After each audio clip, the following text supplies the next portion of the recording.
What's up, everybody? Bear with me. I just got out the shower, about to put my webcam on, about to invite Try and Ash, watching this garbage ass versus battle. I mean, fuck it. Where are my real niggas at? Where are my real niggas at? Where are my real niggas at? Where are my real niggas at? Where are my real niggas at?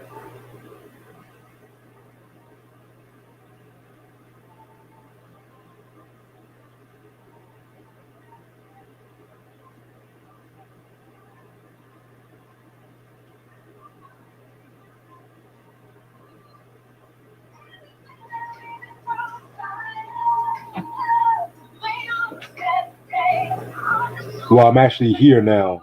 Ray Sean. Ronnie, what's up? BJ, my main man, what's up, man? I know Sam's up here. Oh, wait, Sam's not here yet? Oh, shit.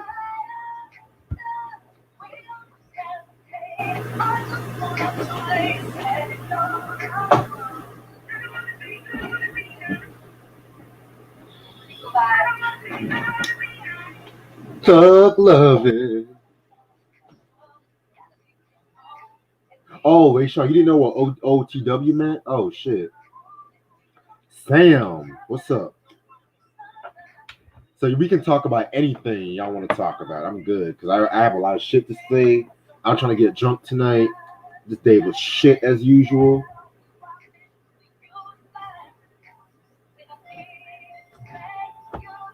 Phone's trying not to charge, but it's so good. Because at the end of the day, my fucking dick's still big at the end of the day. I don't give a fuck who gets offended.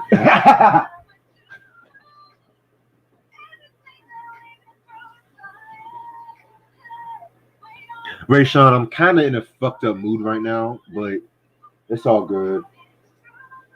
I'm just tired of motherfuckers as usual. Oh, Ronnie, how did you like Dog Food? In my opinion, the only Dog Pound album that I'll probably have in my collection. I didn't really care too much for the other ones. I didn't care for Cali is Active, the shit that they dropped like in the early 2000s. Like, to me, Dog Food was just them at their pinnacle, in my opinion. If they would have had like Pooh or like Superfly or hell, even Dre on a few beats, then maybe if they would drop an album today, it would be cool. But if anything, I'll kind of prefer the Blue Cartman treatment by Snoop Dogg over the Cali is Active album. Bro, they just play this fucking song. Man, I'm tired of this bullshit, man. Fuck. All that fucking hype for nothing. I'm gonna rock with you, baby. Fuck, I hate this webcam. Ugh. Gotta give me a new one. Fuck.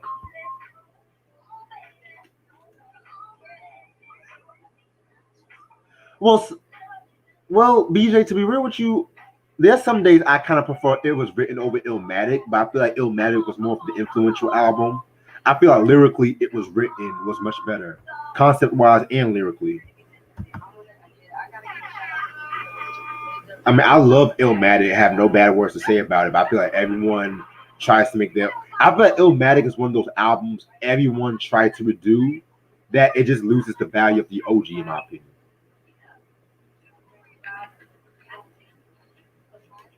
Because Illmatic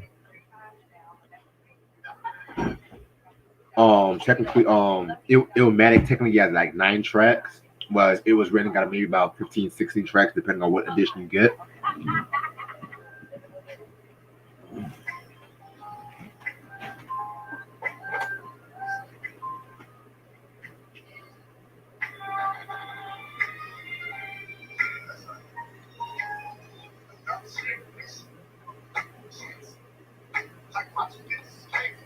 Yeah, I'm done with this verse, man. Fuck that.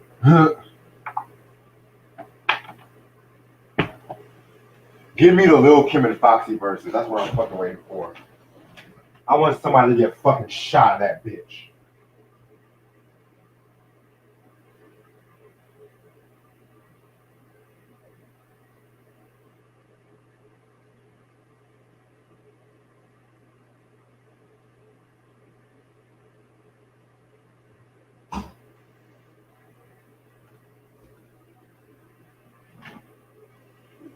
I had Ashanti, but I'm not really a big fan of their music like that. I mean, I do have Keisha Cole's Just Like You album, Just Like Me album, whatever, which I did like at the time. I mean, I still listen to it on occasion now, but only certain tracks. Okay, that's sacrilegious where I'm from. I prefer mafioso era of hip hop, like it was written in a reasonable doubt. Yeah, the mafioso era of hip hop, I definitely love that. Hell, if we're talking about mafioso, man, I would throw in the Wu Syndicate album, AZ's Do or Die. And you know you gotta have the Godfather of mafioso rap, Cool G motherfucking rap. Fat Joe's Jealous One's Envy has a few mafioso touches in it, in my opinion. Yeah, man. Oh, 456, definitely a classic album. I'm curious, Sam, what is your favorite Cool G rap solo album? Not including the DJ Polo shit.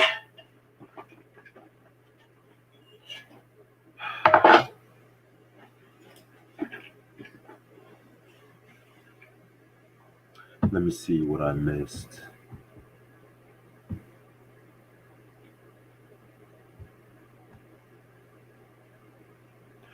I can respect that, BJ. Oh, Roots of Evil is your favorite song. Okay, that's to me. It will either have to be 456 or Roots of Evil, but at the same time, I also love the shit he came out with Necro. I feel like that gets slept on.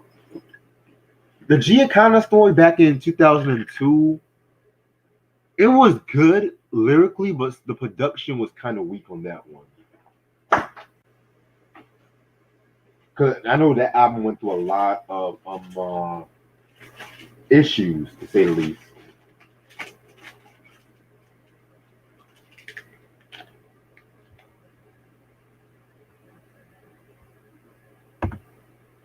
Hey, what's up, Ash? Hey. How you doing? I'm okay. I'm all right. That's what's up.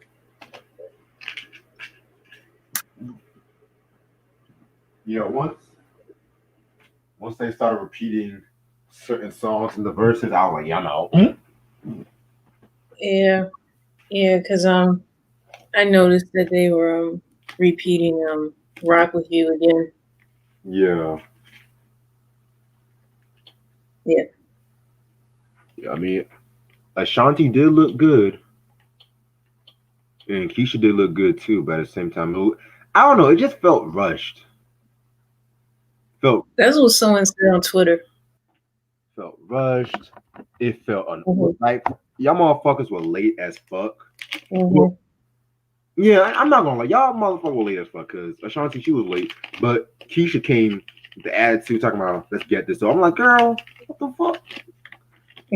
Like I said, you the only one who fucking wanted this bullshit. Oh, Royal Flush. I forgot to mention that album. The Ghetto Millionaire album, yes. Yeah,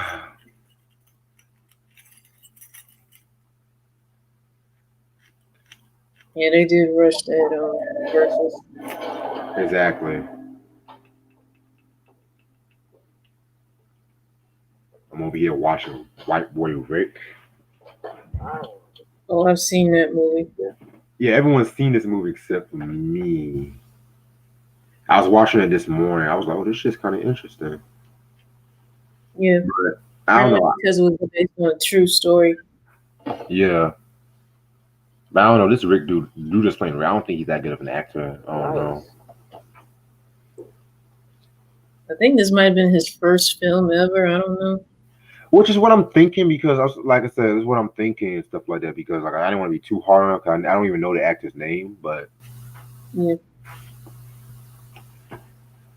I mean, it's not like he's bad acting and stuff like that, but at the same time, it's just, yeah, you can tell he's a little green and shit.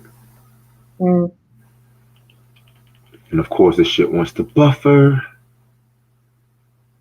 How can I leave this shit pause? All work and you're still buffering. Okay. I like it when that happens.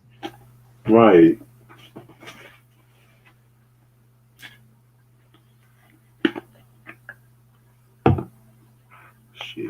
Trash is on his way. I think he's just getting some shit.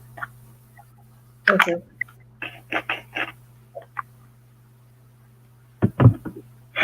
So, how's the family doing? Oh, we're doing good. We're doing good. I know when I was at work, I was telling my mom this when I got off.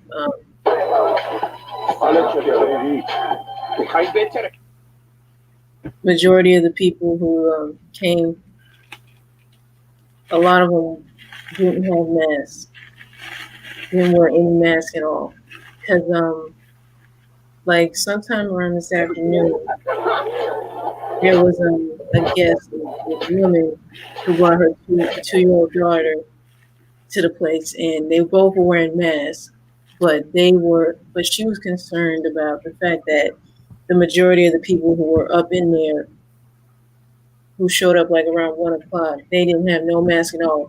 The mothers weren't wearing masks, and none of their children wore masks. And she came to me like as a concerned parent because yes, we're still all that. What's good? And, What up? yeah, because I even spoke to our manager about this. Okay, like, why is it that people still coming up in here without their mask on? And we know that well we got stuff outside saying that it's required, and it's under the executive order by the governor of the state, and still people still aren't abiding by that, Right. and that's frustrating and annoying because me and plenty of the people at my job, we gotta constantly keep telling people, if you like, do you have a mask? If not, we keep some up front. They're free for the people to show up if they don't have a mask at all, but make sure to keep that on. Like, I don't know what the problem is, because it's like, I don't know, sometimes some people who I guess don't want to wear masks kind of want to claim that, oh, they have a medical condition or whatever. But then too, I think sometimes that's a cop out just for the fact that they don't want to wear a freaking mask in the place. But to me, my thing is, I think at my job we should have like a sign somewhere displayed outside saying no mask, no entry. Meaning, if y'all don't have a face mask or a face shield or whatever, y'all not getting in. That's the way I see it. And it's like, it's one thing for me to have to tell children that all the time because I'm around kids like 4 days a week. But it's a whole other thing for me to tell a grown person that. And it's just annoying and aggravating, and I don't know what, because it's like in the back of my mind, like, y'all do realize that we're still in the pandemic. Nothing's changed. Y'all come up in here with no mask on thinking everything's normal, and it's not. And it's like, you're not only risking your lives and the lives of your children or whoever you're bringing up with in there with you, but you're affecting the lives of the people working up in there. And if y'all don't get it together, that means the place where I work could possibly be on the verge of another shutdown, which means I'll be out of a job. Like really. Like, is that just because there's so many ignorant folks out there? And the majority of the people who showed up in there with no mask at all today were white folks. Right. Yeah.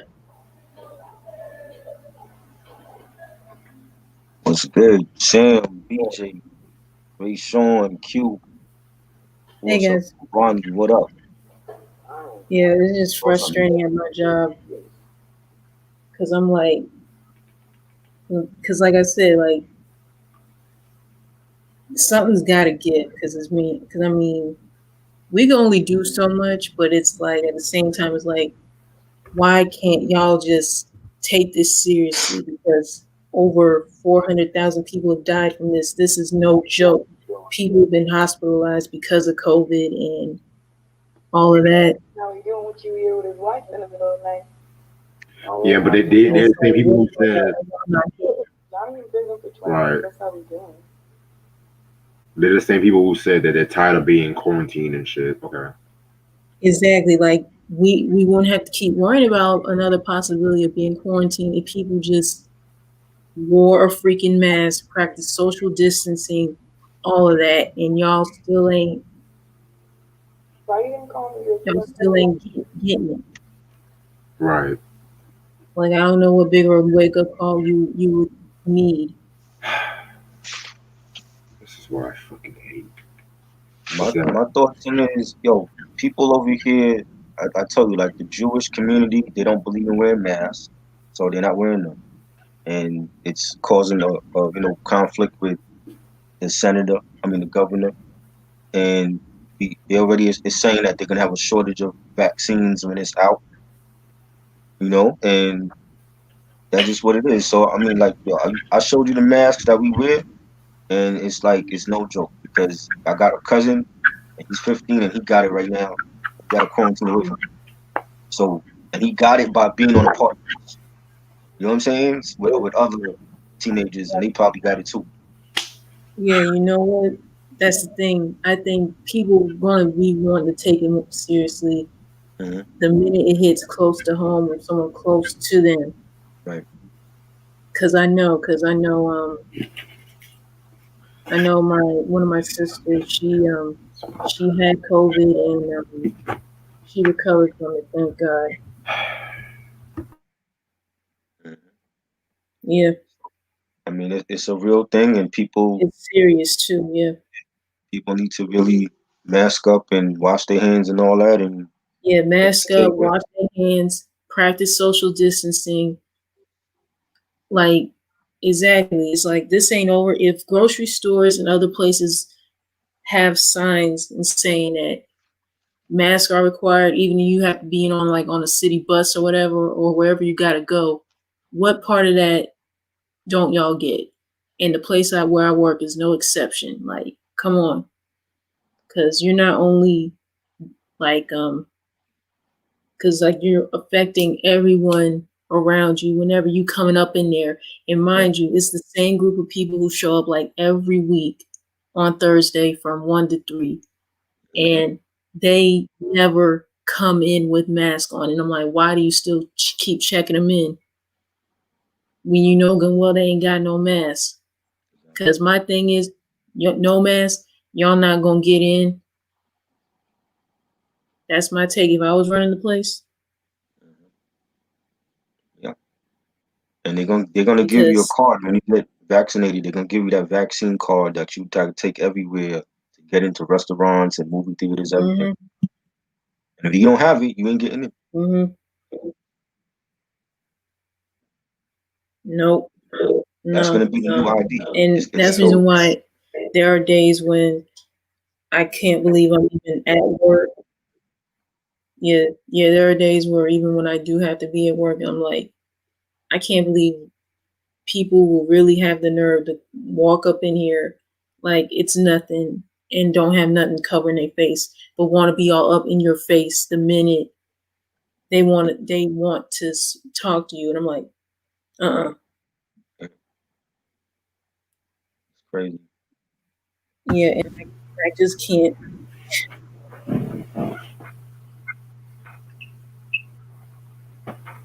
Yeah, I still can't wrap my mind around that.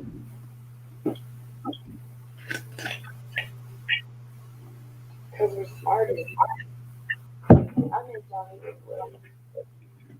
Oh, did you watch the verses? Try. I watched a little piece of Keisha Cole was like 2 hours late. What happened to her? I thought Ashanti was late. She kind of ruined the verses to me. I don't know. I didn't like her attitude like that. Who, Keisha's? Yeah. Oh, what the fuck is wrong with this video, man? Damn. I'm sorry. I'm trying to watch a movie, but this shit keeps fucking buffering. Damn. She was happy to be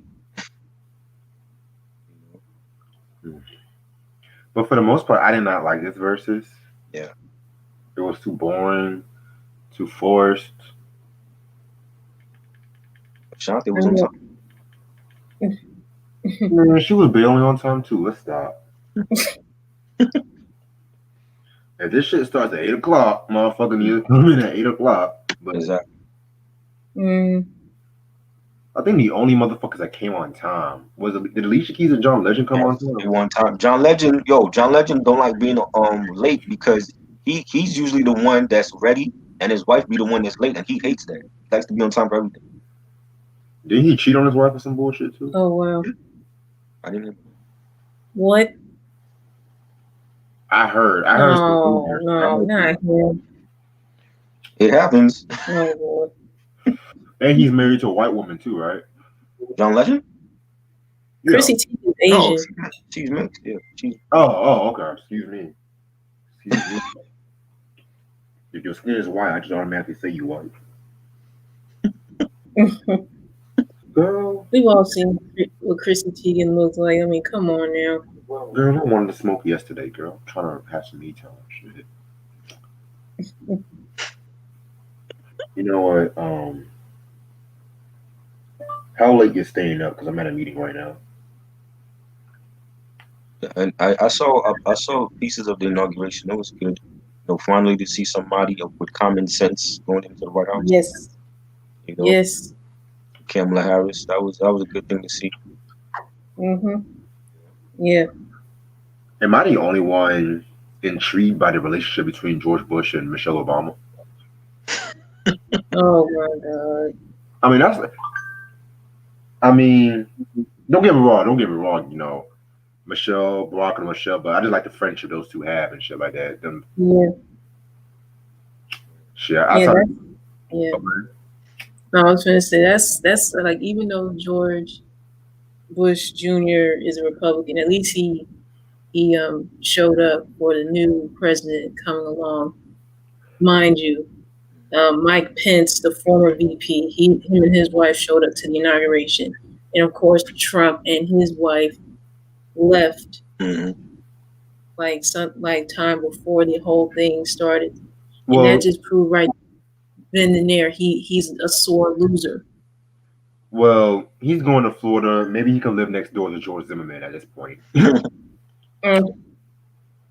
Oh, let's not forget the impeachment hearings.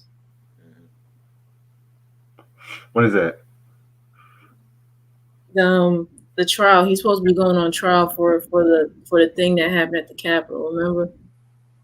Inciting that riot. Yeah, is that gonna be next week? Yeah. Oh, damn! That means I gotta miss General Hospital again. Shit. No, because every time this motherfucker does something stupid, I gotta miss. They gotta fucking delay the next episode of General Hospital for the next fucking day and shit. You know they putting that on primetime, right? Oh, they're gonna put it on primetime. Yeah, they're putting the soap operas on primetime again. Oh wow. Oh wow. Yeah. I knew. I heard All My Children was. All My Children's coming back. Yeah. I heard that was coming to primetime, but. Yeah. No, but this fucking Trump, every time this nigga does something stupid, or he has to say some shit, man, or even Roy Cooper, they have to pull on the next General Hospital, and it'd be a fucking good episode too and shit. Like, yeah, motherfucker, I watch my daytime soap sometimes and shit. Sometimes I watch it. Even my mom still catch that stuff. So. I don't know anyone in my family who watches soaps. Sometimes I like to watch soap opera just to see white people struggle. That's the only time you get to see rich white people struggle is in a fucking daytime soap opera. And then the black people, they be struggling, but they don't be struggling like the white people and shit. But that's one thing I be like, okay, fuck it. Yeah. Yeah, that's the difference between them and us. Yeah, we struggle, but not the way they be struggling. Wow, y'all be having babies by a brother, two brothers and shit. Like, I'm gonna hit you. Yeah, or some weird thing going on. Like, ugh. This is the shit that gets my fucking nerves. I've been waiting to see this fucking movie. This shit keeps fucking buffering. God damn. What movie you were trying to see? I'm trying to finish watching. God. Oh. Is it on streaming? Fire Stick, because I gotta pay on Hulu and on Prime Video for the fucking movie. Yeah, so it should be coming up on one of those movie apps then. Man, that's some more bullshit. That's why I can't stand Fire Stick sometimes, man. What movie app you using to watch it? That cinema app you told me about. Oh, Cinema. Was it Cinema HD? Yeah. You should Like, try like TTV or BTV. text that to me. All right. Yeah. Because I want to say how I leave this shit pause for like 6 hours and you still buffer. Still buffer. Yeah. You got the links. You got to look for like the HD links. The HD? Yeah, the HD links are faster. Like Okay. clip. If you see like the links that say clip watching or vidlocks, those are the ones to get. Okay, I'm gonna remember that. Appreciate it. To me, if I see a fucking link, I be getting so happy and shit sometimes. So I be like, fuck it. Fuck it. Yo, Ronnie, to be honest, I would consider Flesh in My Flesh a continuation of Dark in Hell to an extent. I want to say is I don't know if I would say if it's darker than the first album. No, it's not as dark as the first album to me. I feel like Great Depression is his second darkest album, believe it or not. Right. It's like his first four. And then there was X. It had a few dark moments, but at the same time, it was just like you can tell they were trying to chase that radio sound and shit. Right. That to me is the underrated out of the four. Is that one? Which one? And then there was X. Really? To me, it's always been I don't know. Maybe I feel like it's underrated because that's not my favorite. Like the first two and then Great Depression, but I always felt like it was underrated.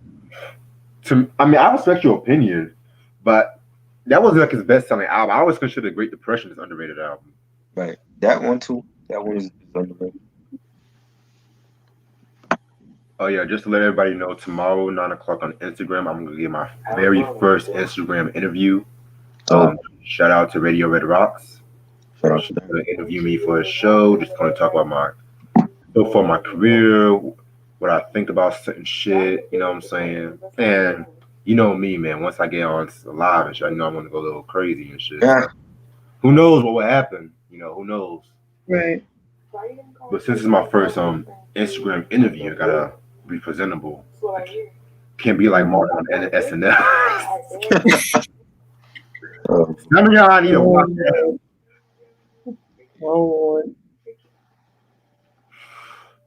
Yo, Q, that fucking poet Amanda definitely did a thing. Yeah. Yes, she did.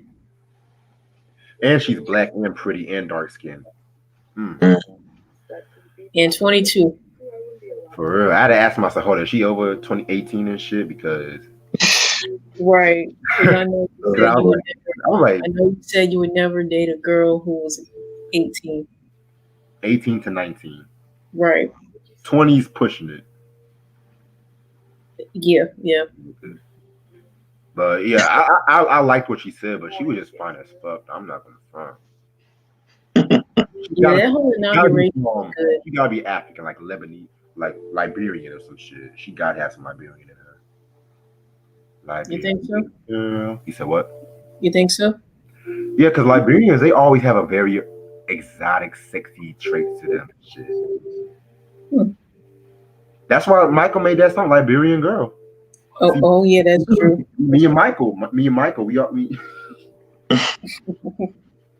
Yeah, appreciate it, Ronnie. Hopefully, I can screen record it and I'll put it on my YouTube after it's over and shit, so y'all can see.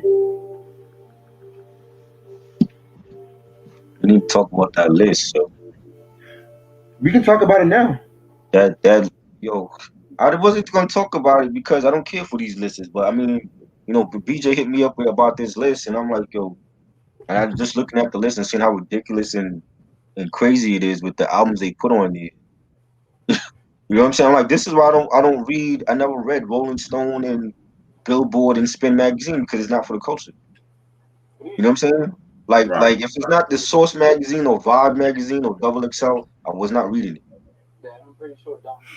What I liked about this edition of the 500 Greatest Albums was they added a lot of black albums and a lot of underrated albums that should have been there in the first place. But bro, they have classic albums in the 500s. Boyz II Men best album, the 2 album. This is like 495. I'm like, bro, this should be in top 10 all time. That should be at least top 300. The Maxwell album, okay, the Black Summer's Night, that shit was like in the 300s. This is not a 300 ranked album. Well, I can't. This is Rolling Stone we're speaking about because they got to go through all the fucking genres Yo, and shit like that. And we can't make it. Like, if you're gonna do an album list, do it right. You see, we can't. When was the last time you seen an R&B artist on a Rolling Stone cover? I can't remember when. When was the last time you seen a hip hop artist on the cover of Rolling Stone?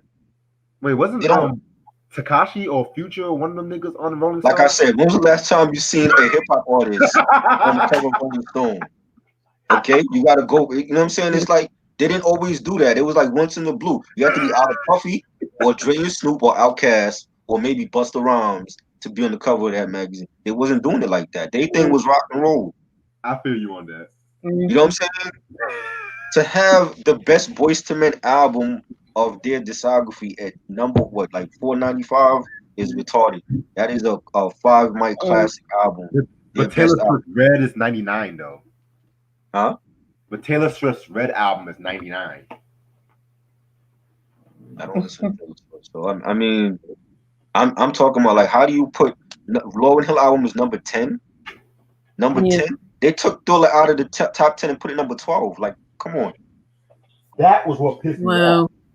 There is no album. Kendrick Lamar, Pimp a Butterfly are not in the top 10. Okay? Purple Rain is number 8. Like the fact that you can take Thriller and take it out of the top 10 and you move Purple Rain down to number 8, it's like this list is fraudulent. It has no credit. Because the top 10 mostly had a black album when they did that edition last year. Now all of a sudden, y'all want to put more white albums in the top 10. But y'all still kept it smooth by leaving What's Going On as number 1. Y'all still kept it smooth and shit. Right. Classic. Right here. Classic. Right that was 497. Come on, bro. Rolling Stone is not for this culture, man. Like that, I don't care about their list. Like if it ain't somebody from our culture doing the list, I could care less if it's Rolling Stone or the LA Times or whoever. I don't care about these lists. But you gotta but peep this. When they first did the list, they put 4 Beatles albums in the top. Exactly. 10. Come on. I kid you not. 1 black album. Marvin Gaye, What's Going On. Right. Hell, Songs in the Key of Life wasn't even in the top 10. Thriller is better than all those Beatles albums. There's no way in hell all those albums are in top 20 all time. Y'all put Take Care in the top 100, really? Oh, slap your mother. Y'all see this? What in the Kanye West, number 17. Number motherfucking 17. Number 17. Y'all see this shit? This is Rolling Stone. Not College Dropout. Not Late Registration. College Dropout. That's a cool. That's his last great album. That's his last great album. Last great album. Right, his last great album. But no, that's like one of the most overrated hip hop albums to date. That's not a 17 ranked album. I'm sorry. Damn, y'all crackers are thick. You know what I mean? Woo! crazy? Jesus. They had Blueprint at number 50. Blueprint. That's Jay-Z's last classic album. The Blueprint at number 50. To be honest, I would put Reasonable Doubt up. Wow. 50. I'm sorry. They didn't even have it there. Because I know Reasonable Doubt was like on the 200s, if I'm not mistaken. That should have been way up. If Way up? that's considered one, I mean, Jay-Z got more than one classic, but Blueprint is his last classic, and that's number 50. I mean, This is an album that came out on 9/11 when the tragedy happened. People still went out and spent money when the towers was falling. This is a classic album. Why is that number? Oh, I'm sorry, I didn't mean to cut you off. I'm just saying.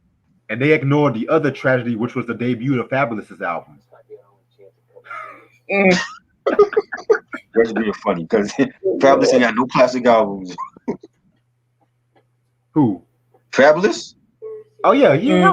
No, he got better mixtapes than his albums. It's not nothing classic though. Yeah, man. But top 100 MCs coming soon. Top R&B albums coming this year. Is that what we doing? Is that what they doing? You said what? Is that what we doing or they doing it? Oh no. This is what we do. Oh, okay. Yeah. The top R&B albums, most definitely. That's got to be. Wu-Tang, I think Wu-Tang was in the 40s or some shit. Yeah, that was in the 30s. 30s. A disgrace. Wow. Illmatic. They didn't have that in the top 10 ever. That was a disgrace. Dang. You know, Ready to Die was number 22. Like, come on. That went way What? higher. Because remember, when that first got published, that was like number 160s in the 160s and shit. They bugged. Mm. So they basically just say that, yo, you don't fuck with hip hop like that. You're gonna put the Beatles ahead of our shit. Because that's what it looked like. We got Yeah. Joni Mitchell was number 2 for an album from the 70s. You can't tell me Joni Mitchell shit is better than Purple Rain. I'm sorry, Joni Mitchell. Nah, I love Mm. Joni Mitchell, man. But better than Purple Rain? Better than Not that album. Not that album. Hell no. What made them pick that album number 2? Because Joni Mitchell's Blue album was like a singer-songwriter classic and stuff like that. A lot of people cite that as like an influence songwriting, especially from a woman at that time too, like Joni Mitchell in folk music. But I hear what you're saying. Don't get me wrong though. But it seemed like, yo, Sgt. Pepper is number 24. It seemed like what are they kissing the Beatles' ass? I don't understand. How do you have 4 Beatles albums in the top 20? Sgt. Pepper was number 1 too, years ago. And that would drop to 24? Mm-hmm. But mind you, Pet Sounds is still number 2. Beach Boys. Mm. I feel like the Crackers complained a lot about it. You know what I'm saying? I'm complaining about it only because I know how fraudulent this list is. And Voodoo was number 28. D'Angelo, Voodoo was number 28. That's like the best album of 2000. How is that number 28? Wow. The best R&B album to me of 2000. What R&B album was better than Voodoo in 2000? I'll wait. You know what I'm saying? That's his last great album. Like, and mind you, nigga came 5 years. Exactly. Motherfuckers come out with a second album in 1 year and that shit trash. Right? This is an album that he recorded at Jimi Hendrix infamous Electric Lady Studios. The same time that Questlove was doing Mama's Gun with Erykah Badu and you know what I'm saying? And like Water for Chocolate. How the hell is this album 28? I don't get that. And you wonder why I don't care to talk about these fraudulent lists because that's what it is. They're not for the culture. They've never been. No. You know, when people do, when it's like the end of the year, people do they best albums of the year list, and I don't care to do all that because everybody is all subjective. Everybody's opinion is gonna be different, and I don't care to follow the trend and the hype beats of what Rolling Stone put out because they're not for this culture. They've never been. If it was Double XL or Vibe Magazine or The Source, it would be a different story. But most of the time, they were on point with what we thought was the best albums of that year. When you look back at The Source magazine from '96, and they had like All Eyes on Me and Iron Man and The Score, those were like the best albums of '96. '96 was a golden year for hip hop. You know what I'm saying? But when you throw a list like this and you put in Thriller out of the top 10, Thriller to me, that was my introduction to music. That's always gonna be number 1 for me. When you put Purple Rain at number 8, and you just totally put like they're kissing the Beatles' ass, and you put in the top Beatles albums in the top 20, and totally ignoring Boyz II Men album, like people forget how great that 2 album was.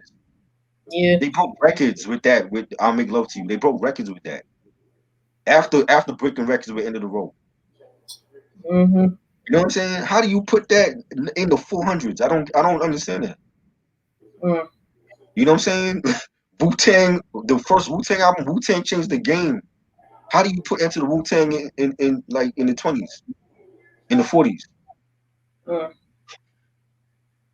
You know what I'm saying? So I'm like, I don't care about these lists. Like I don't lose no sleep over like what list they put out, and I think that's for more like the young generation. Like that's for them to follow. Like, oh, they don't have Young Thug on there? Okay, I guess the world comes to an end then.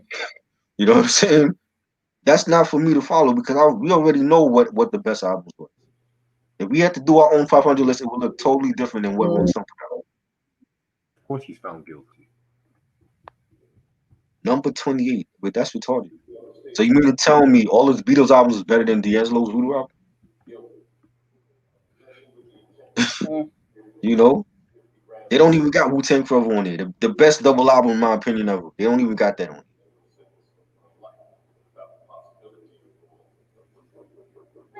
I didn't even see no DMX albums on there. They didn't even have DMX on there.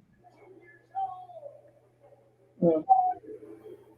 Jimi Hendrix, All You Experience, number 30.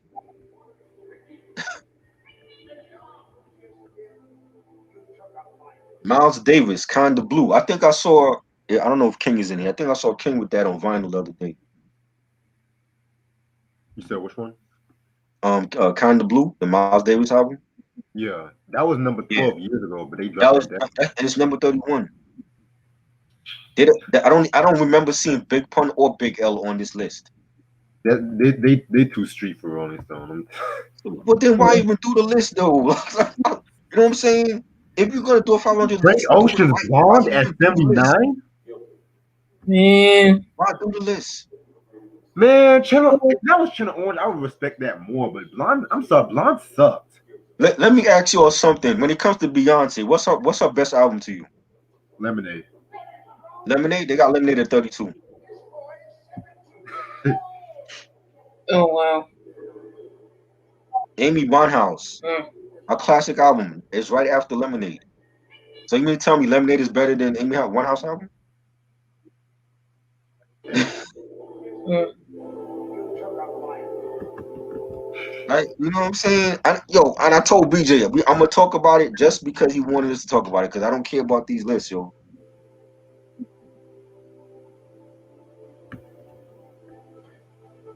Bro, Off the Wall, number 36. So you mean to tell me all of these 4 Beatles albums is better than Off the Wall? No. Mm. Lemonade is not my favorite. I still prefer the first one. I think that's her best one. But I like B-Day also. But you know, George Clinton, The Chronic is number 37. How was The Chronic 37?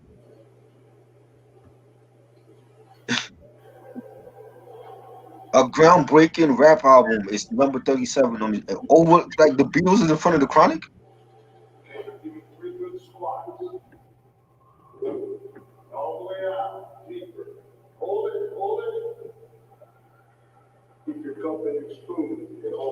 Crazy.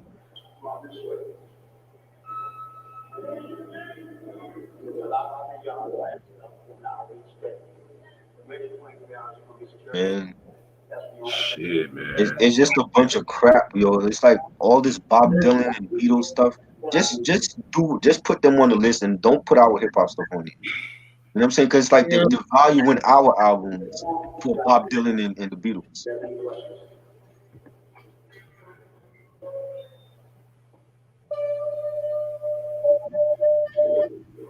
The Chronic was 37 on the list. That's not a 37 ranked album. If we doing like best album, Chronic gonna be in the top 5 for me all the time. That's not gonna know number 37. So all of these Beatles albums are better than the Chronic now. I'm just saying, I'm not really surprised by a lot of these rankings. It's Rolling Stone. That's what they do. Yeah. They cater more to rock. They don't cater to hip hop. That's not their thing. So why even put these hip hop albums with everybody else? It's the value in the legacy of those albums. What's Kendrick's best album to you? My favorite is Good Kid, Mad City.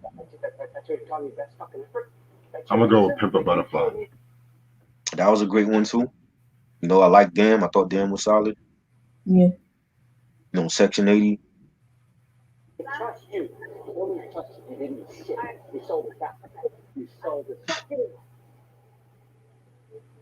This is crazy. James said I like Bob Dylan a lot more than the Beatles. They got a lot of Bob Dylan on here. Bob Marley, The Legend album, is number 48. You see what the thing that irritates me, that if there was one thing I would say about the list, a lot of at least 75% of those albums, the critics in Rolling Stone specifically hated those albums. Now all of a sudden, y'all gonna put those albums on the list. That's the hypocritical shit right there. I don't understand. Right. Mm-hmm. It's, Like, it's for like example, it's like Black putting Sabbath. It's like putting Redman Days of Darkside on the list, and he don't even like that album. So why are you Like putting him on the list then? Black Sabbath and Led Zeppelin. Rolling Mhm. Stone did not like their shit Right. when it was first released in the 70s. Now all of a sudden you got that shit in your fucking list. Nah, I didn't see J. Cole on. Did J. Cole make the list? I didn't see him on it. I could have sworn Forest Hills Drive though, Well, but I it was probably in the 400s. They had Kid Cudi. Kid Cudi, Man on the Moon was like in the 500s, I think, or 400s. That's his best album. Like, how do you have that so low on the list? That's crazy. to be honest, Well, I'm saying for Kid Cudi standards, that to me is his best album in his discography. yeah, but at the same time, I would respect that. I'm just grateful it's there. Because there's hella albums. Outkast of Crumb-A-Nine, number 49? Number 49? A Crumb-A-Nine? Hell no. Hold up. That's way, that should be way up than 49. I'm gonna show you one album that deserves Uh-huh. to be on the list. Give me one I don't remember seeing Cole on the list. No, I don't like Young Thug. I don't listen to trap or mumble rap. It ain't for me.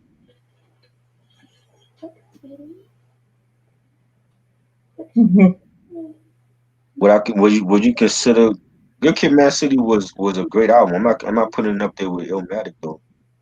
Not yet.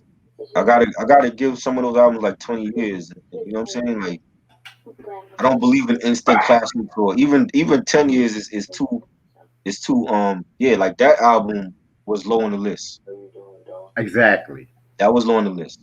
Again, like, don't put the hip hop albums with the rock shit, because it's the value in our shit. Hey yo, BJ, they had Me Against the World and I believe All Eyes on Me. Yes, All Eyes on Me. I saw. I didn't see Me Against the World on there. It probably was in the 100. Again, those albums should be Hold higher on. up. That You're not was going to tell me Joni Mitchell is album is from the 70s is better than All Eyes on Me and Me Against the World? those Sergeant best. Pepper, Sergeant Pepper now is better than Me Against the World. That's what we're saying. Like, I like the Beatles, but to put 4 Beatles albums in the top 20 over The Chronic and Wu-Tang, they bugging. So why does Lauryn Hill album is the only hip hop album in the top 10? That makes no sense. So now Lauryn Hill album is better than The Chronic? No. It's a great album. I don't think that's better. That's fucking with The Chronic.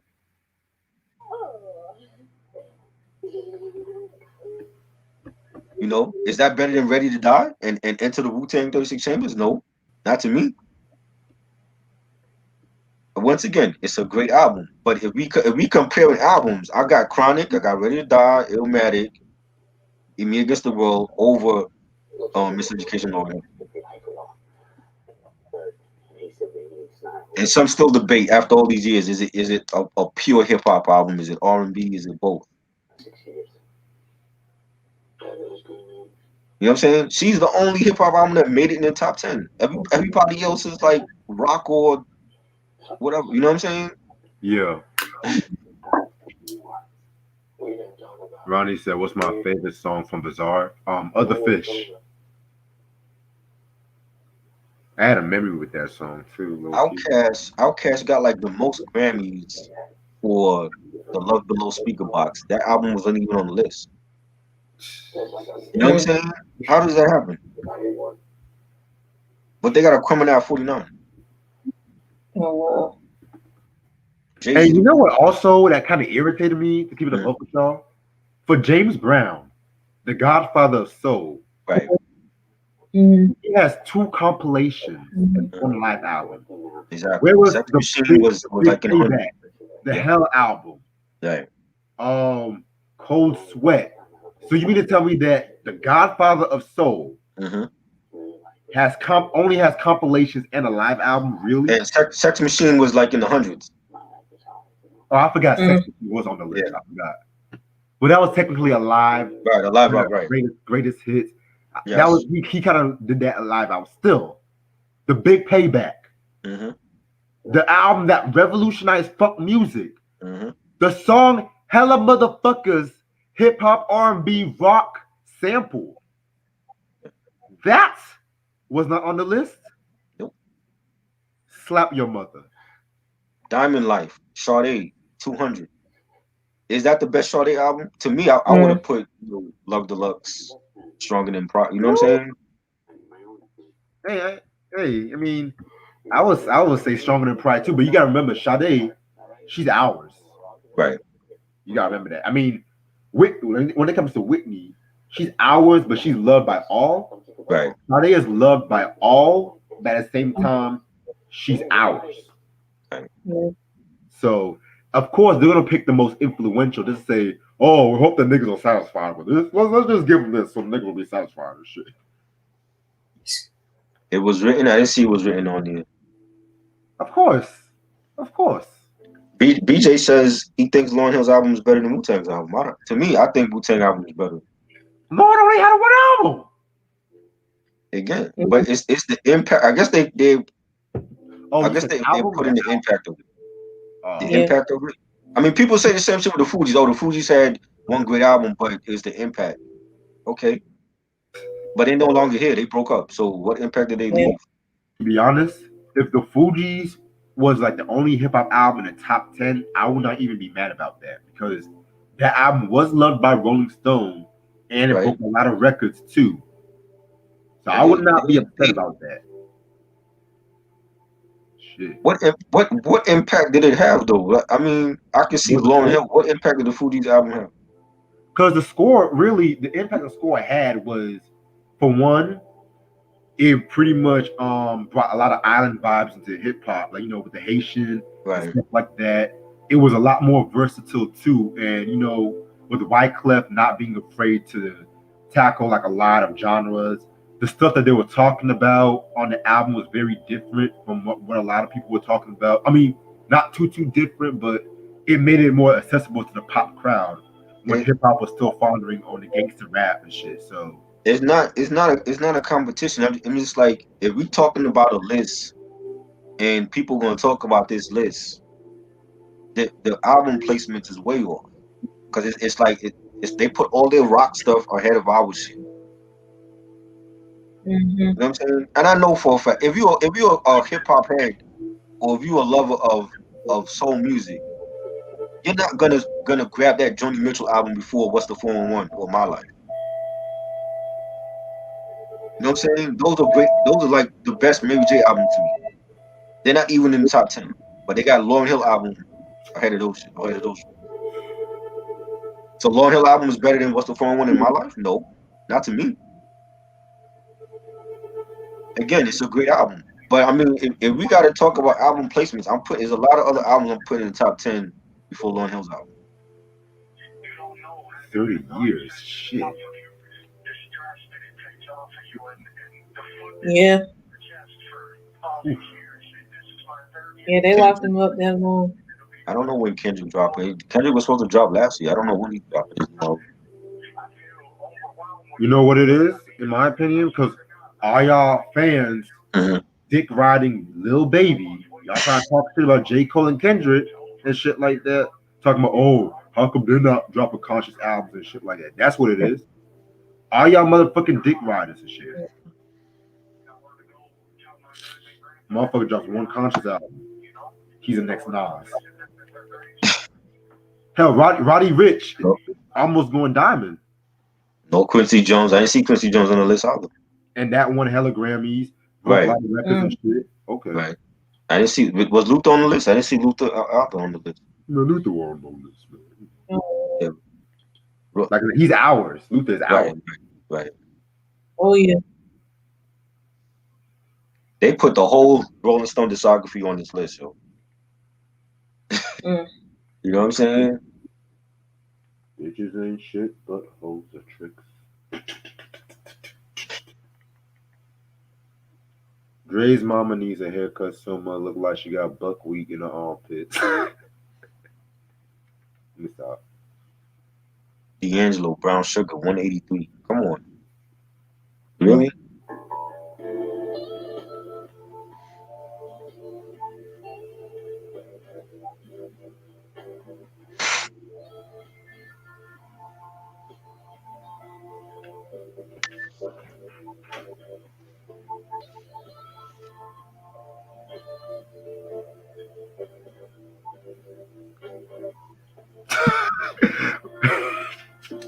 Yo, BJ's comment. Yo, tell me why I was on Wikipedia and they said Young Thug is one of the greatest rappers and influence. I don't know. Whoa, what? Who wrote that? Wait, boy. I don't know. Young Thug probably wrote this shit himself. Who wrote that? Young Thug? Wow. Who really wrote that? Really? Even Wyclef said Young Thug is a Tupac of our generation. Wyclef said what? Wyclef was hard. I No. don't know. Wyclef, Tupac No. hated your ass when you were like Exactly. you were rolling with henchmen and shit. Go back And to then he lies on Vlad and talking about I don't know how the beef started. You know how the beef started. because they know Vlad. See, they know Vlad's gonna ask about Jimmy Henchman and all his dealings and shit like that. That's why Wyclef played it smart. I love this song. Shit. Young Thug is Tupac. Oh, that's crazy. No. No. No, he not. You had the best verse on Bitches Ain't Shit. I like Super. Believe it or not, I actually like Dre's verse. Dre's verse was dope. I used to know a bitch named Eric, right? We used to be fucking hoes at night. I used to know this bitch named Eric, right?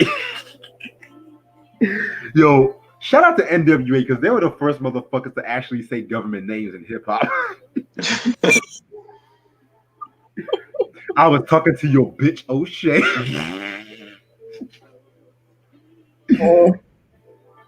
So Ashanti won the battle 8-7. Of course, Ashanti won the battle. Like that's what I told y'all, motherfuckers. This. Motherfuckers look at me like Keisha got the shit. Like nigga, let me tell y'all young motherfuckers something. When Ashanti only said a verse or a word, that shit will be catchy as fuck. Keisha does that. All that shit. And she played her hits. She played Down Ass Bitch. Well, she was on Down Ass Bitch. I thought that was Charlie Baltimore. I thought that was Charlie Baltimore too. She played Rain on Me. She played Happy was first. She didn't play Foolish until like round 17. So she played her big hits, Mesmerized with Ja Rule. Yo, when Keisha played Play Your Cards Right, I had chills. I was like, ooh. Yeah. Keisha. That was what round 7 she played that. Yeah, I was like, yes, that's that RZA move right there. I'm talking about. See, the problem with Keisha played her hits too early. She played I Changed My Mind first. She should have waited for last. She played I Should Have Cheated. That was second. She should have waited for last for that. She don't have a lot of joints. That's why she lost. She played her hits too early. You got to save those for like the later rounds. Yeah, Ronnie, she's just over dramatic in general, man. Who is? Keisha Cole. And to answer your question, Ray Sean, Rhythm Nation and Control and the Velvet Rope was on the list. Yeah, but they wasn't high. Again, they should have been high. Those are groundbreaking albums again. Oh yeah. Speaking of Ray Sean, I'm gonna play this for you, Ray Sean, and shit. Hold up. So we talking about the Empress of Pop, Miss Janet Jackson. Marvin Gaye was number one. Marvin Gaye was the number one album with What's Going On. That was the number one rated album on the list. Here My Dear should have been way higher. Exactly. That was low too. That's the greatest R&B album of all time. I don't care what nobody says. That album personified and realistically showed heartbreak. Mm-hmm. Perfect. Not to them. But you have Take Care? Mm-hmm. Mm-hmm. Take Care, my nigga? Yeah. Exactly. Yeah. Hold on. In the words of Soulja Boy, Drake! Drake! And the other one was on there. If You're Reading This, that was on there too. Which one? If You're Reading This, It's Too Late. Oh wow. Okay, well, I actually like that one. But Drake? Yeah. Drake. I want to see if Sean knows when I'm playing and no one says it. Okay.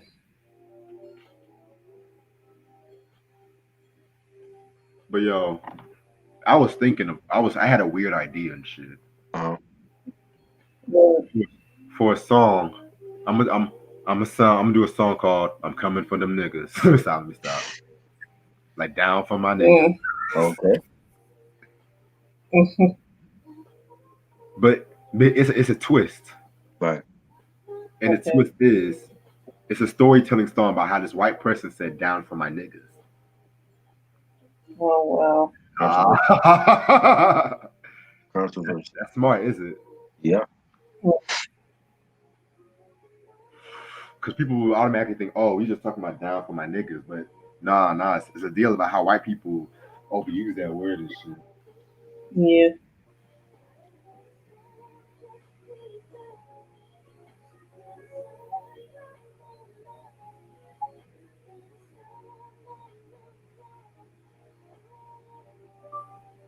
Hey, bro, I got a crazy idea. What's up? Oh, no, I was texting my friend. And shit. Damn it, Ronnie! I wanted Ray Sean to guess. Damn it! Oh my god. Damn it, Ronnie! Sam was like, give me a song. I wanted Ray Sean to guess it. Damn. Oh my god. He ruined it. Wow. It's cool though. It's cool. I'm joking. Sam was like, give me a song, Reg. I can get it. All right, Sam. I got you. Since Sam is versatile, I'm gonna test Sam right quick because I'm gonna do some slick rhythm moves right quick. Because Sam be surprising me with some of the shit he be liking.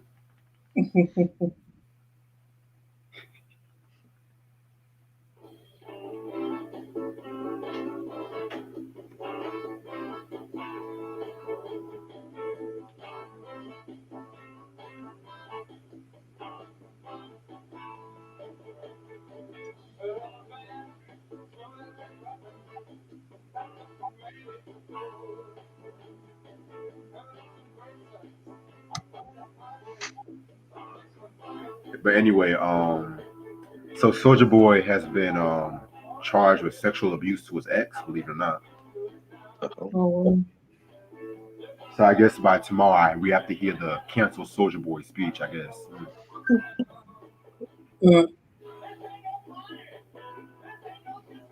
I thought he was canceled a long time ago.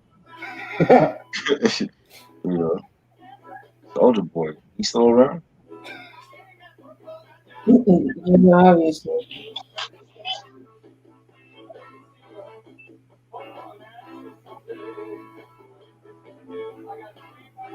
Nah, Sam, it's not the Rolling Stones. It's Talking Heads. But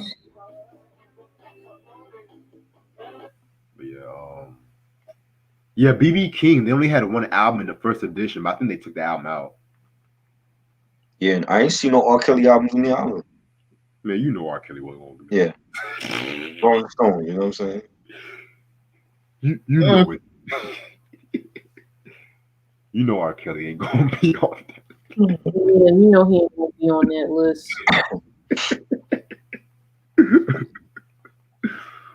But I can just picture Yeah. I can just picture them now and shit like niggas being like, what about RK 12 play? Hell no. 12 play definitely would be on my list. I'm going up in there.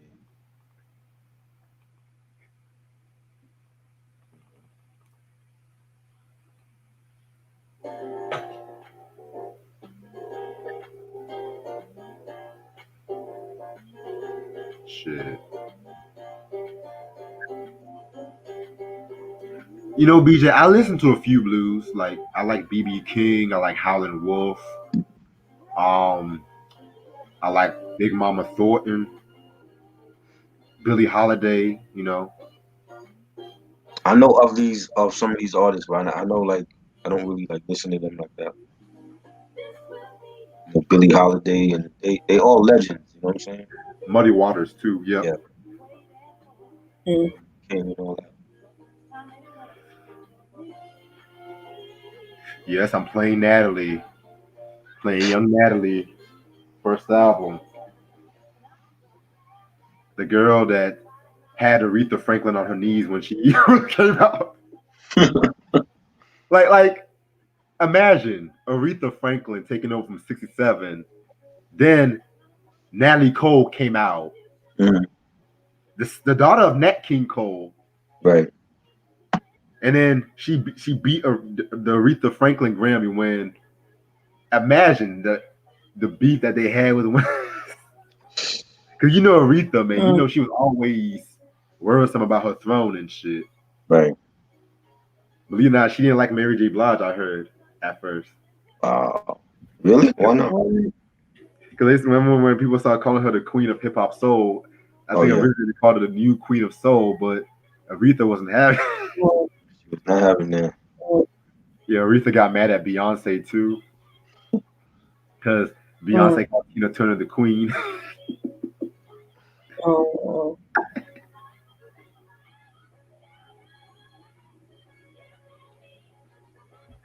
I always love that part. I always love how fast she was singing in that like that. It was kind of like scatting a little bit. Lucille Bogan. Right. BJ said, "Look up her songs if you want a good laugh." Yeah, man. Okay, shit. No. I mean, fuck it. I'm drinking some Remy Martin right now, so anything can make me laugh right now. Well, is she like hold on? Is she like a nasty? What kind of song does she sing? Because y'all be making me listen to some weird ass shit sometimes. Oh, I heard about her. Oh, she was a nasty thing too. Oh, okay. Yeah, I heard about her. Oh, She was the original Millie Jackson. Okay.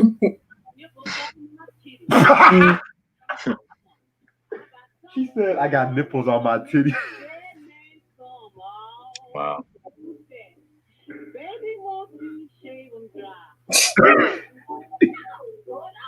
Yo, this girl was a freak, yo. Yo, I'm gonna send it to y'all right now. Send you some of her songs.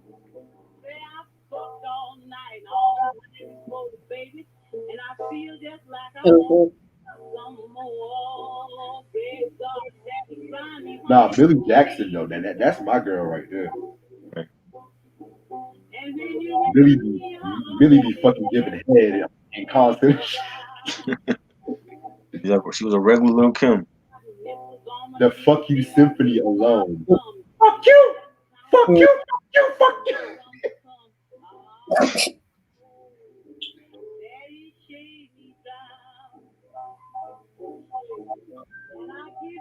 And niggas said all music was nasty.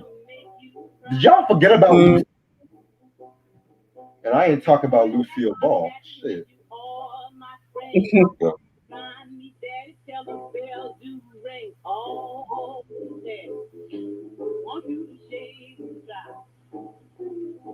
Shit.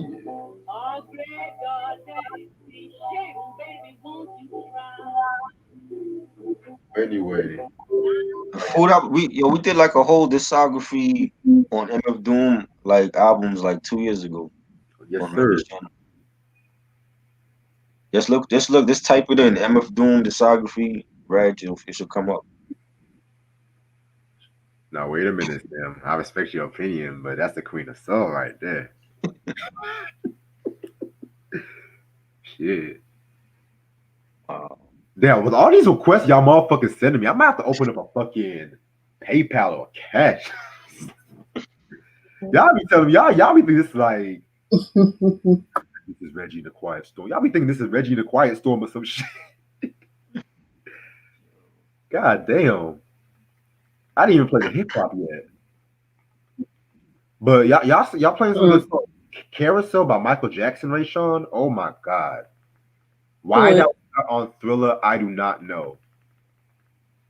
Maybe it didn't fit the theme of the album. I mean, the album's called Thriller. I mean, I don't remember hearing that song. Is it slow or is it fast? Oh, it's very slow. Carousel?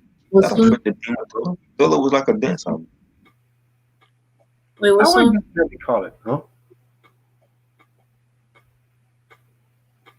You don't think it was a dance album? Baby Be Mine? That's not a dance song? It was very versatile. Like, it had its dance song and it has Quiet Storm songs. Right. It had its rock songs. Mm-hmm. Like, I mean, shit, but people was dancing to beat it, and that sounds like a rock song. Mm-hmm. I mean, people were dancing to Billie Jean too. So Yes, I love it. and that's a weird Yeah. song to dance to and shit. Like even I can't dance to that song. You know, do I have to like move my? But as much love as Thriller They gets, play this song at the job. niggas rarely talk about the lady in my life. Right. No. Great song. Oh yeah. But have y'all heard the Mhm. extended version? No, I haven't. This nigga Michael was on it like begging, like, Nope. baby, please. Like he was on his He was on his Keith Sweat shit. yeah.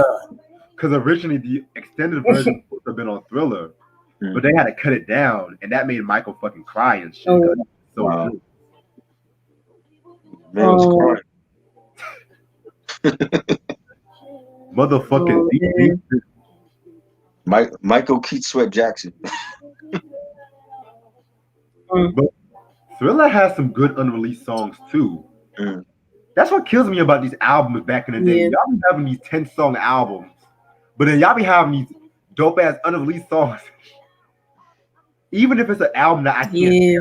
listen to the unreleased songs from it because that's how much of a fan I am. Like, I like Yeah. the Aretha Jump to It album. That joint was hot. ooh, yes. My mom played that a lot around the house, so I know like a lot of the songs on that album. You know, how do people feel about her 80s stuff? To me, I've only heard 2 or 3 of the albums from the 80s, and I like the Aretha album, the Jump to It album, and the Who Zoom the Who. Right. I didn't really care for Who Zoom the Who like that because that stupid song Freeway of Love. Oh God. From that Oh, Whoopi Goldberg from?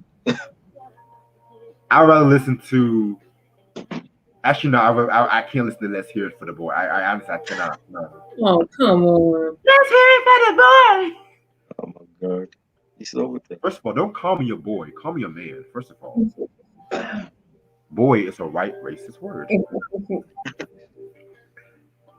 And who you think was in Footloose? There was no black people in that film. No. That's what she talking about.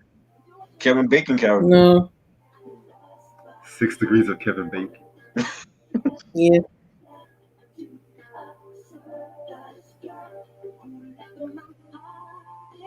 When we doing Jodeci, when we discussing Jodeci, I do want to talk about Forever My Lady this year sometime because I have that album.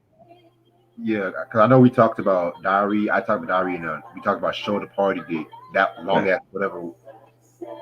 Mhm. And I know I have one of Casey and JoJo's albums too. So yeah, fuck it. Mm. Sing it, Michael. Just ooh. Is that the extended or that's something else? Oh no, this is still Carousel. Oh, it's Carousel? Okay. Yeah, I'm gonna play the extended lot lady in my Mhm. life in a minute. I just have I'm just in the moment right now. You said Okay. play Skin Game from You Janet. know that song that I like after Thriller? What? I like The Girl Is Mine with Paul McCartney. Yes. Love that. Believe it or not, that actually is a song I have mixed feelings about these days. I like Why? it. I like it, but I don't know. I could have felt like if he would have done it with somebody else, would have been more better. I don't know. If that was Like us, who? maybe Lionel Richie or somebody. I don't know. That was his boy. Paul was Really? his Could boy. you really imagine Lionel and Michael? Nah. Lionel would have made it cheesy. Yeah. But no, I like the song, but it's kind of cheap. Especially the outro conversation. I'm like, oh god. The girl is mine, Paul. He's like, but I can't love her endlessly. But that beat, I love the beat. Mhm. Matter of fact, you know, I'll play that song. I'm in a Thriller mood right now. Y'all making me in a Thriller. There's only 9 songs on there. Yeah. Remember when, yeah. Remember when they came out with the Michael Jackson Experience video game? Yes. I played that I for the Wii. Yo, I couldn't do none of the moves. And it was on the easy mode. Could not do the moves at all. Of course. Yo, Michael is the king of dancing because I couldn't do the moonwalk, none of those moves from Thriller. And I had it on easy mode. Can you imagine if it was like on the hard mode? You got to be like a professional I dancer. tried it. Yeah. I tried it on the hard mode, man. You think that was ooh? I busted my ass a couple times Yeah, doing some of the splits. yeah. No, the dancing, Yeah. the Earth song. Oh my god,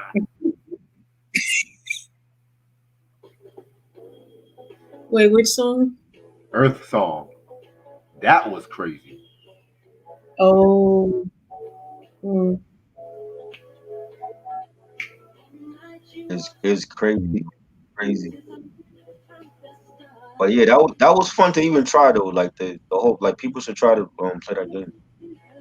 Right. I have that game, but I only have it for the DS. Like, On DS, yeah. Yeah, yeah, on the Wii it was fun. It was fun to play it on the Wii. yeah. I know when I was a freshman in college, my roommate at the time, she had one of her friends had that game for the Right. Wii, and they would play it all the time. Right. Albums are way too long. Nah, I think it's the opposite. I think albums are shorter in this day and age compared to back. To an extent, because I've heard some long. It's like the worst albums are the long ones. And good albums are the short. Right. Yeah, Because Megan Thee Stallion's Good News wasn't that good of an album like that, and that was like how many That was songs? long. Right. But then in a rare case, ELE2 had his filler too, but that was still a good album. Mm-hmm. So it depends. The dedication. That was too long. It was too long. ELE1 was too long too. And he put the no ELE, yeah, but ELE1 that was great. ELE2 was too long and it was full of tracks in there, and he's picking the wrong singles to come out with. How do you have like a 20-something track album and you're picking all the wrong singles to drop? I don't understand it. mm, Dave Chappelle got COVID. Oh wow. Oh What? no. Oh no. oh man, oh dang man.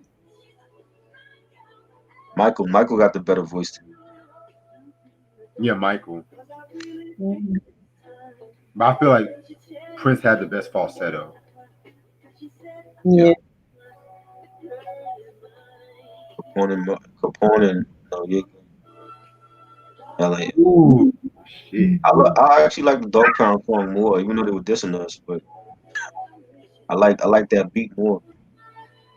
That's a hard one. I have to go with LA because they all went to have the balls to go after them like that. I mean, come on. And y'all performed that in the West Coast too. Mm-hmm. Come on now. I mean, Corrupt killed New York, man. Like, Oh, he did. that shit.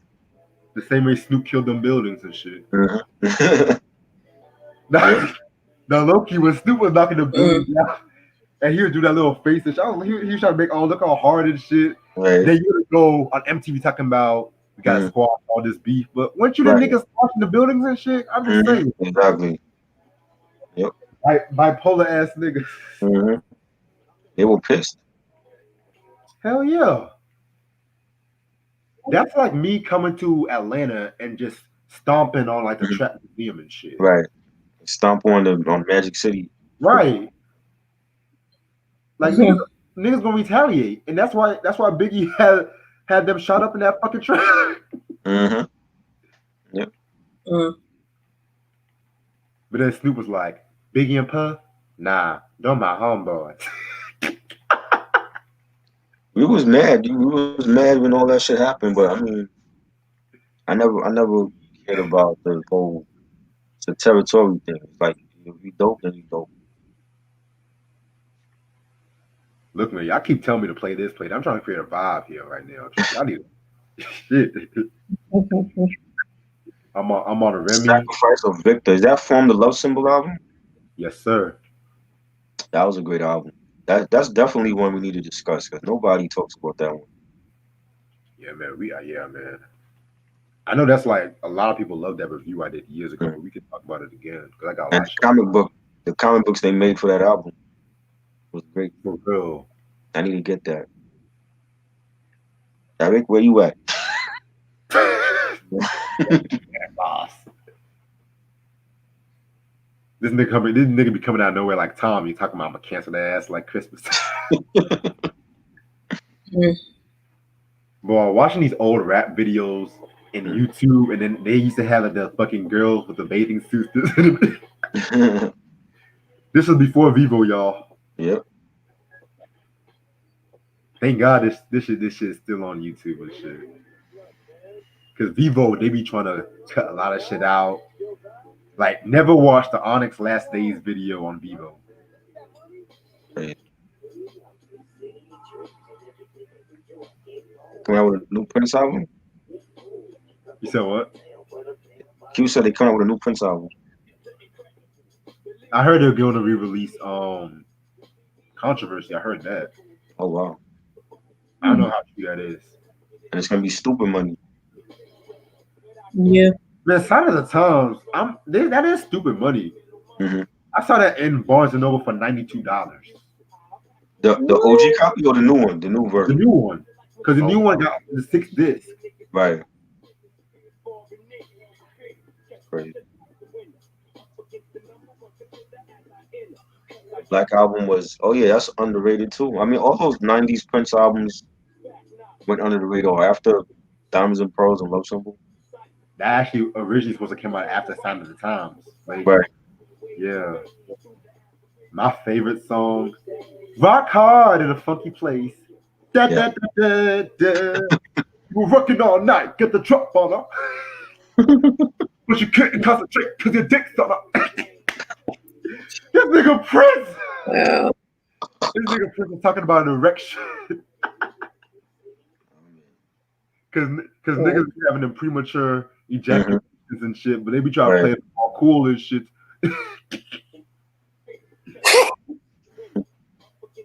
You were working all night, got the drop on her. Ah, shit.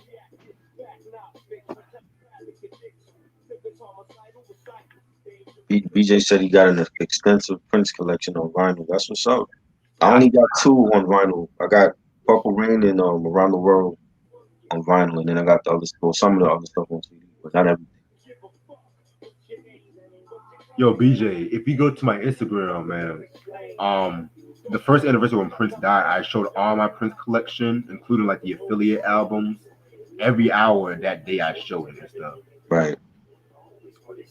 That's gonna be the last shit I cop is his stuff, because his stuff is stupid money. You know what I'm saying? I'll get everything else except for the Prince stuff. The Prince stuff will be last on the list. Way too much, way too expensive for this shit.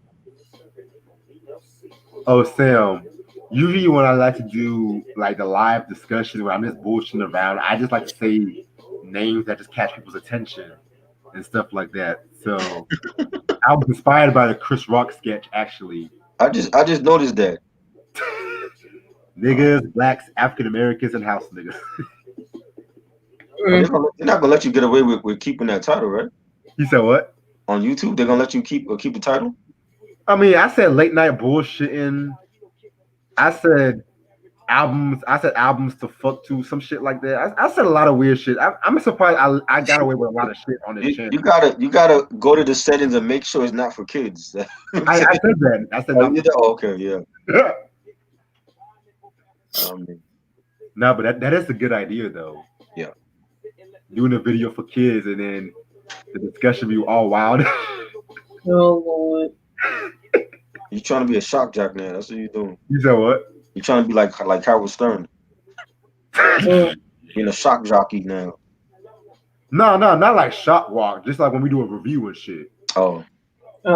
Yeah, like that's one thing I don't like to do on this channel. Just like do shit just to shock motherfucker. I always make sense. Hey, I would appreciate that, BJ, because I love collecting, but seeing those Prince prices, I know for sure that will be last on the list ever.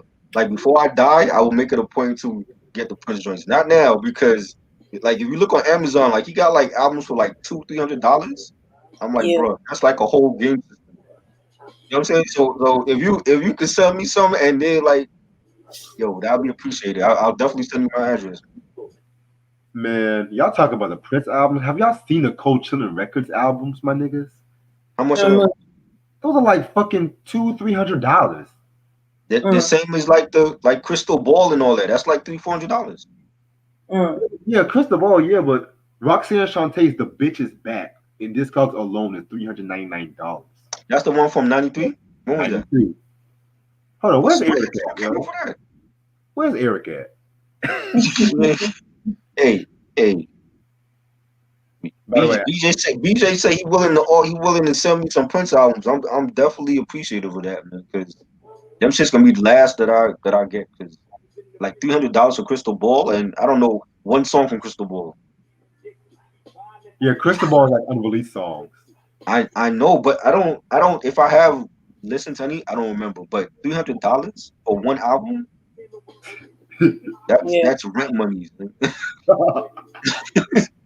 You know what I'm saying? That Shantae album, yo, I used to see the ad for that in the Source magazine, and she had like the gun in her garter belt, right? Yeah, There ain't no big hits off of that album. yeah, Big Mama. The song where she dissing Queen Latifah in them? Yeah, Mama. I don't think I heard that. Nah, I didn't hear that one. I remember seeing the posters for that though. Yeah, I did a whole beef episode on that in my channel and shit. Okay. To me, the best female diss track in hip hop history.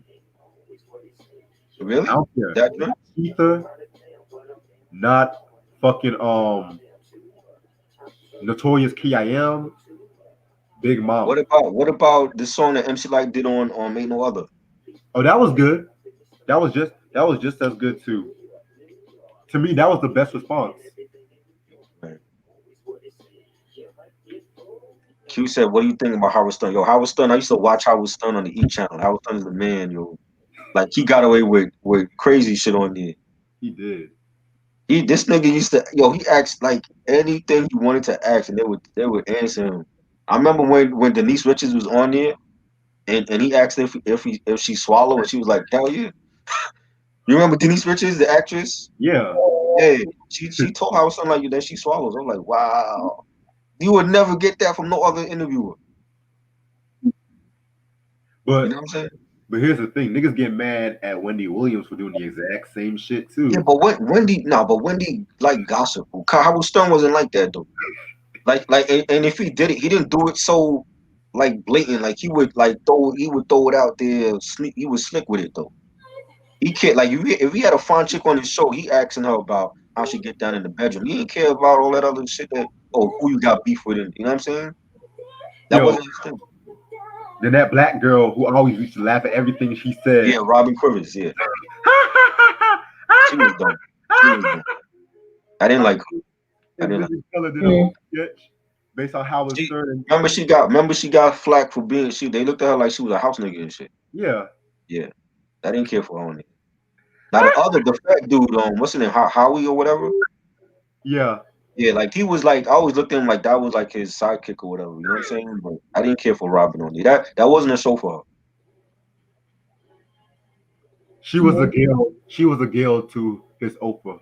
Right. I was like, this show don't fit her. Like the format don't fit how she is. You know what I'm saying? You know? Well, I don't give a fuck. I don't give a fuck who I come after in this fucking channel. If I say Howard Stern was the man, yo. That was must see TV late at night on each channel. You know what I'm saying? When Vivica Fox is on there and he was asking all kind of questions about her and 50 Cent, and I was like, yo, it was crazy. No, remember when I saw this one interview he did with Will Smith and shit. Mm-hmm. What do you say? I forgot, but he was asking some really wild shit. I think it's still on YouTube. Hold on. He was asking Will, does he swing in his marriage? No, this was before Jada. I think like 89. Oh wow. Oh no, they took it out. Fuck. Howard Stern rips Oprah. Oh shit. Beetlejuice.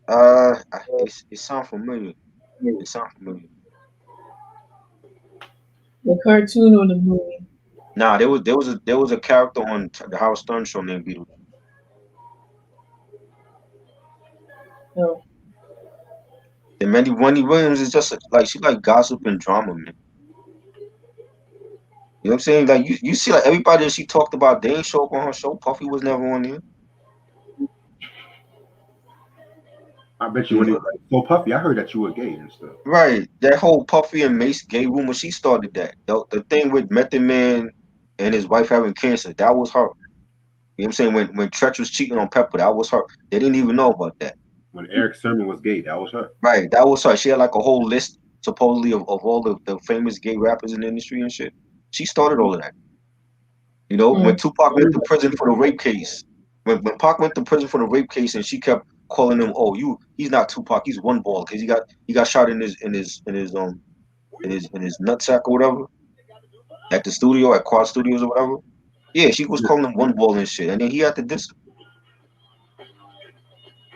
That Wendy Williams Beef episode gonna come. When is her movie again? Oh, it's the week after Salt and Peppers. Okay. Which is the Salt and Pepper one is Saturday. Oh shit. Saturday. Okay. Oh shit. I'm gonna rip this movie to shreds. Yeah, I remember ODB on Howard Stern. I remember that. What's your favorite Bible character? Bible character. What you mean, BJ? You say this shit like it's a Harry Potter series. Loki. Oh shit! It depends on what Bible you're talking about. I gotta be real with you. You mean like Judas and shit? No way, no. Favorite Bible? I never heard nobody ask that. Favorite Bible character? Yo, yeah, I like this guy. This guy's you're fresh. I like the way you think. He's cool, man. Bible character. What's Sam saying? Fuck no what? Sam saying fuck no. I don't understand what you're saying. Fuck no. EPMD? Yeah. That's what you was playing, EPMD? Yeah, I'm playing Gold Digger. Oh. This is a song where he actually dissed Wendy Williams on this song. Eric Summer? Yeah, because in his unsung he wrote this about Wendy Williams. I don't think Eric Summer unsung. I don't think I saw that. The EPMD unsung. EPMD unsung? You said I what? don't know if I saw that one. Oh, I can send it to you. Okay. Oh, you said like Moses, Abraham. Yo, I didn't read the whole Bible ever. You know what I'm saying? Never read the whole Bible, man. Shit, I guess I have to go with Jesus. I guess. You guess? I mean, if I say something to somebody otherwise, I guess he'll get mad. I didn't read the whole thing. It was long as hell, yo. Shit, I bet you, Loki, if the Bible was re-impotent today, it won't be the 12 disciples. It will be the 12 niggas, Jesus and his crew. Rolling with Peter and Matthew was What you saying? Like Jesus didn't let Judas sit next to him at his table. Now think about it, because I'm just saying the Bible is reinterpreted in many ways and shit. If a black man wrote the Bible these days and shit like that, it would be a whole different story. Like Jesus will be getting it on with Mary and Martha and shit. Like they're not actually gonna be saying that in the Bible though. You said what? They're not actually gonna be saying I know they're not actually gonna be saying that, but think about it. Like, I'm just gonna shut the fuck up right now. Because this conversation is going way left. I've seen a lot of biblical movies. I've seen, the Ten Commandments. That was the thing they showed every Easter, Easter weekend. I watched that, and that's actually coming on 4K soon. Ten Commandments. And I watched Passion of the Christ, the movie that Mel Gibson directed, and I've seen like biblical films like that. Shit, that Ten Commandment movie, they're overacting in that movie is so hilarious. It's Charlton Heston, man. He's considered like the GOAT to people. So shit. When Moses saw God and shit, this nigga cannot barely stand up. But I like the part where Moses parted the Red Sea. That shit was ill. That was one of my favorite scenes in that film. Sam said I'd rather read the Quran. Okay, respect. You had the best verse on Niggas That Started Something. But I like Mace's verse. To be honest, I think Mace killed that joint. I say yeah. I'll go X. Albee Square Mall at Kings Plaza. What you know about that? You from New York, BJ? Albee Square Mall used to be around my way. The Albee Square Mall. They got rid of it though. It's like some other shit now they call it. I think it's Century 21 down there. Kings Plaza, KP is still there too. I ain't been to KP in a minute though. Oh shit! I can play Yeah, that Albee Square Mall. That's where they filmed the Buckshot I Ain't No Joke video at. Man, I first heard of Albee Square Mall from that Biz Markie song. Mm-hmm. That day, I used to go to them. I got my ears pierced from that mall actually. I got heard both my ears pierced from that mall. Niggas Huh? used to get robbed a lot in that mall and shit. Yeah, we got fly. We used to buy kicks in that mall and gear and they had like minis. The Foot Locker used to be in there and all that. Oh, you grew up in Queens? Yeah, I got my ears pierced, at the Albee Square Mall back when it was Albee Square Mall, like in 1999. So Yo, Dustin Diamond, keep your head up. yeah, what's up with him? What happened? I heard he had a stroke. He has cancer. Oh, No. yeah, cancer. Wow. Holy shit. And it's the serious level, right? Stage 4. Wow. Crazy. Remember Aunt Doc? And suck my dick by Little Kim. Aunt Doc. That was a song? Aunt Doc? Man, that must be one from one of her worst albums. I remember the Suck My Dick song is from K.I.M. I don't remember Aunt Doc. What shot Jack from Redman now? Papa Doc, Aunt Doc, what? Aunt Doc? Who the fuck is Aunt Doc? Yeah, Ronnie, you better know your P-Funk. Yeah, I'm from the same area, BJ. I'm from the same area.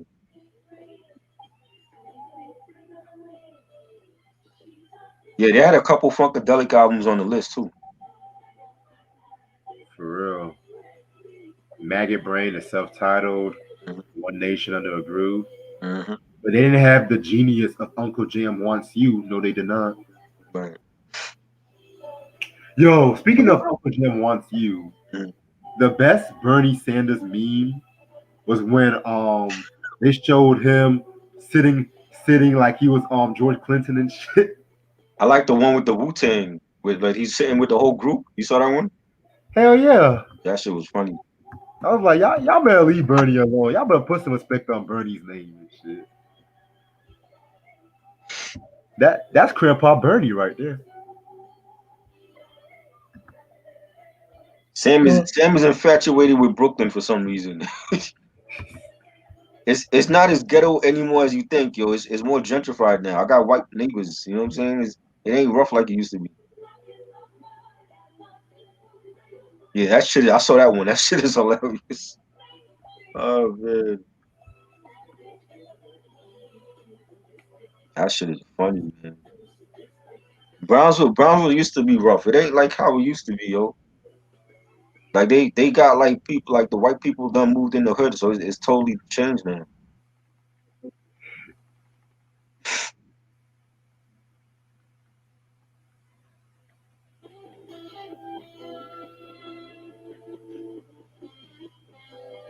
What's wrong? What are you talking about? Oh, you were going to the same hospital as Nas, okay? Yeah. But he from the same hood that I'm from in Brooklyn.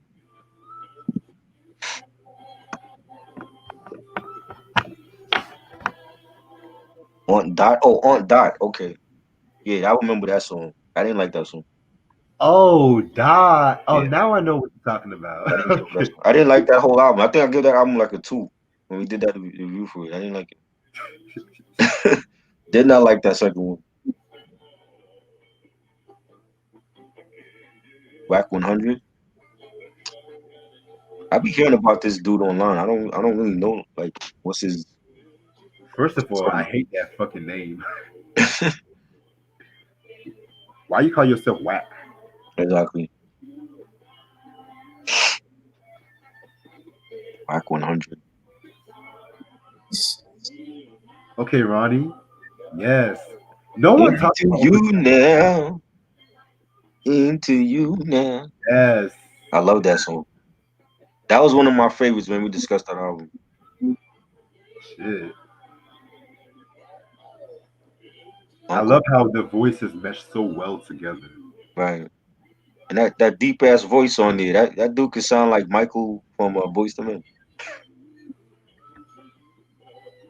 That's that Ray Davis right there. Funkadelic, Uncle Jam Wants You. Uncle Jam Wants You is my favorite album. So Shit, I get more of a Holy Ghost from P-Funk than I went in church and shit. Fuck. Because when I remember when I saw the performance of the Mothership Connection and when Glenn right, was coming in, yeah, I was like waving my arms in the air. Out there with the Mothership came on. I was going crazy. I'm like, yes! right. Woo! Who is the rap group from Brownsville? It's both of them. It's from Brownsville. Who's the best one? You mean? I gotta go with Helter Skelter, but MOP is solid. They have a solid guitar. I'm gonna have to go with MOP on this one.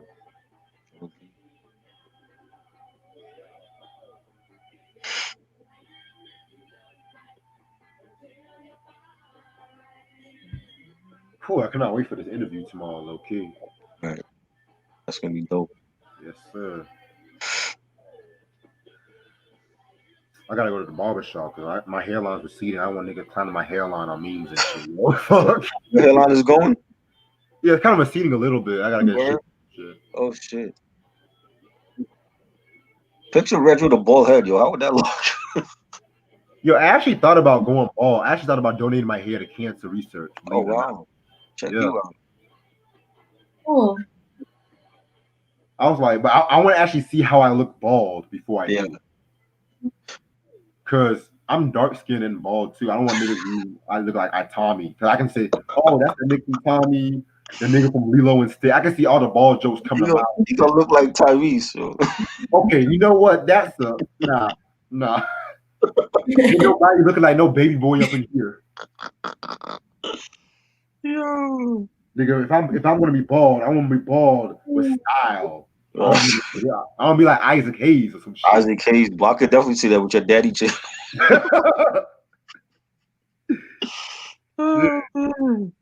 Oh man. Luke Gossett Jr. Luke Gossett Jr. Oh wait, he wasn't dark skinned, he was brown. Oh man. And he had a hoop in his hoop earring. Who, Isaac? Luke Gossett. Oh shit. Luke Gossett the second. That's what you remember. But hell, when R. Kelly was bald and shit, like picture me with some fucking shades on and shit like that. Yeah, Kel's wore his shades a lot. Yeah. Aaron Hall. Aaron Hall, right. Dude from you ever seen the movie Major League? Nah. Oh, the dude Serrano from Major League. Dude, he was a baseball player. The black dude that was in Heat. I forgot his name in Heat. Remember the black dude that was in Heat? He had just came out of jail and he went to work for De Niro's character. He was like the bus boy in a restaurant. I don't think I've seen Heat. You never saw Heat? Nah. Oh shit. Well, I'm pretty sure people saw Heat. I know Sam saw Heat because he asking us to do a review on that. The black dude that was in Heat, he was in Major League with that baseball film with Wesley Snipes and Tom Berenger, and he played Serrano. And Serrano had like the voodoo doll in his locker, and he had like a bald head. He was like shaving his head like in the locker in the team locker room and shit. Shit. He was dark skinned. Oh, hold up. Frozone.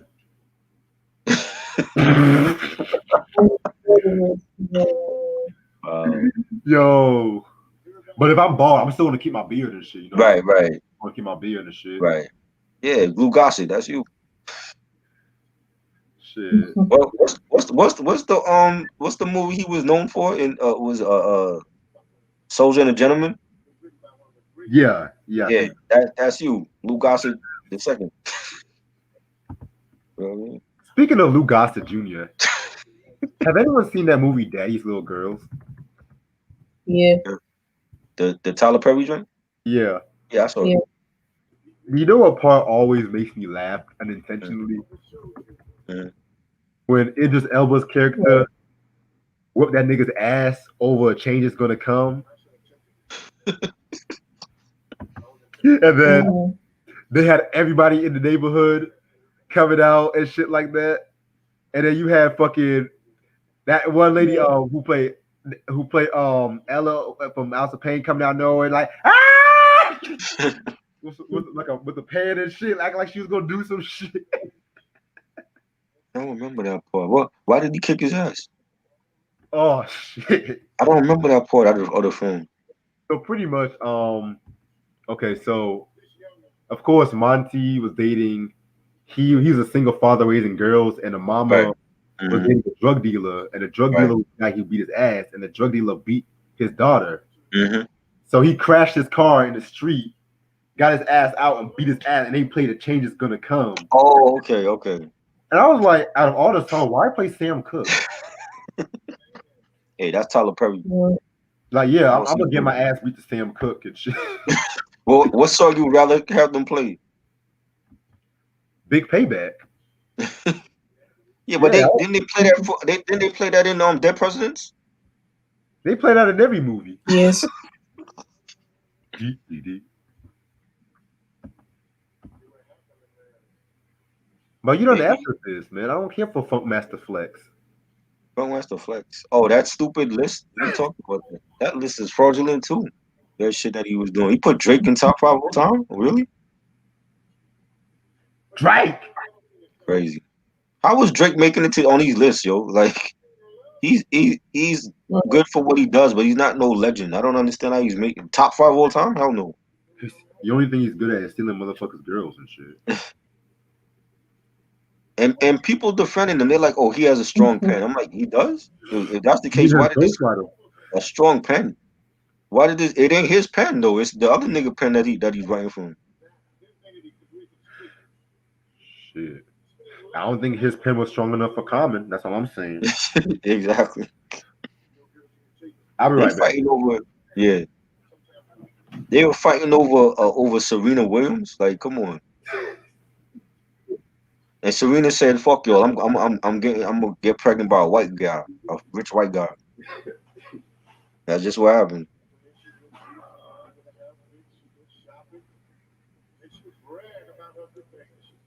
Favorite Louis Gossett Jr. film? I don't even remember everything he was in. I probably seen a couple of his films.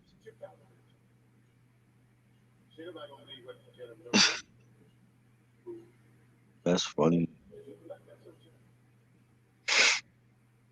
Don't forget. Oh yeah, DMX. That's right.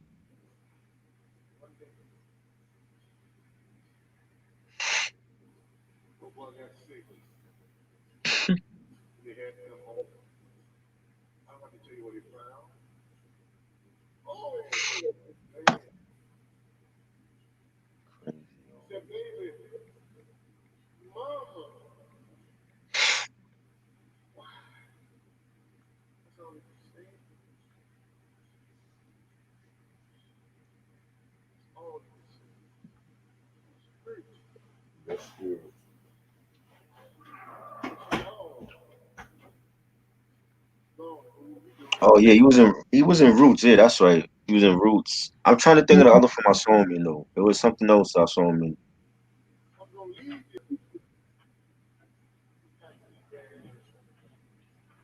Yeah, she plays all that. Now whoop that trick.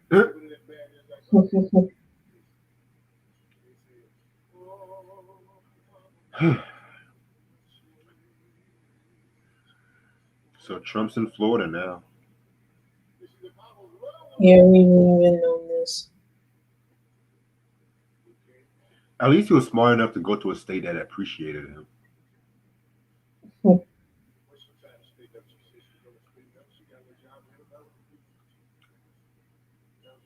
But God forbid, if anything happens to Biden, then we might have a black woman for president.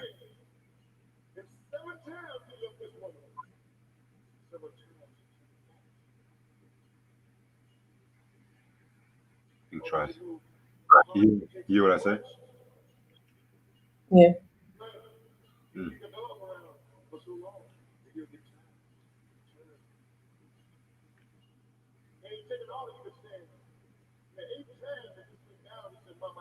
To be honest, I don't even think Aunt Down is Aunt, whatever that's Aunt Dot is as popular as her songs like Crush on You. To be real with you, On Dot, you mean? yeah. Yeah, that was I didn't like that song at all. Yeah, yeah. Daddy's Girl. I don't remember him in Daddy's Girls though. What did he play in that? He played like the owner of the gas station or some shit. I remember him in Mhm. Diggstown in the film The Principal. That was a good film. Um, Jaws 3D. I didn't like that. You know, he was in it. Enemy Mine. That was a underrated film. Officer and a Gentleman. The Roots. He did a lot of stuff. Watchmen, even Watchmen, the HBO series. Toy Soldiers. That was underrated. Him and Sean Astin from Lord of the Rings. He was in that. He was in a lot of stuff. Josephine Baker story. I saw that. That was on HBO, right? I believe so. Back in the day. Him and your girl Lynn Whitfield. She played Josephine Baker. Shit. Bad. The 89 Punisher film. That was bad. So you did a lot of films. Sadat. Ronnie said, "Y'all remember the Johnson Family Vacation?" Yeah, I remember that. Yeah. Oh, that movie was so funny, man. Yeah, my mom loves Donny Hathaway. She's into all that music. Soul music, gospel music.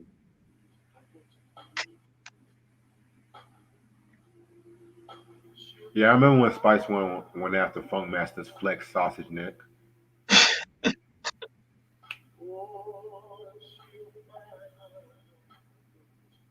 Yo, Flex. Wow. You would never say this shit if Pac was alive now. Like, why you wait till now to say shit? Because Pac said, niggas feel me Yeah. in my physical form and shit. So Hey, the same reason how a lot of people say a lot of shit about Michael Jackson when he died. right. It was like let's just throw some dollars in your face and shit like that. You just say what you want to say and stuff, you know.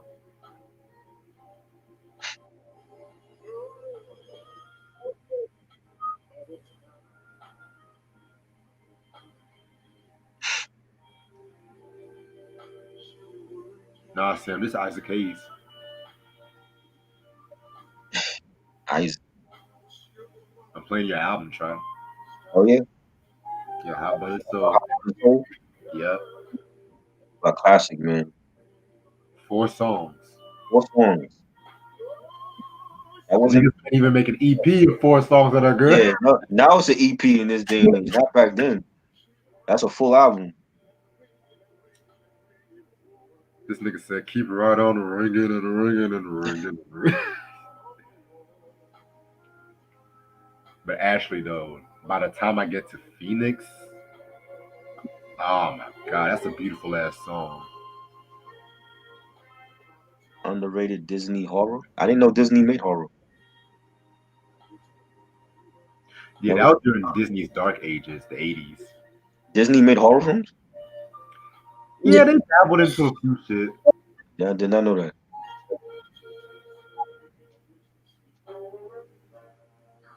Yeah, he did play Chef. Mm.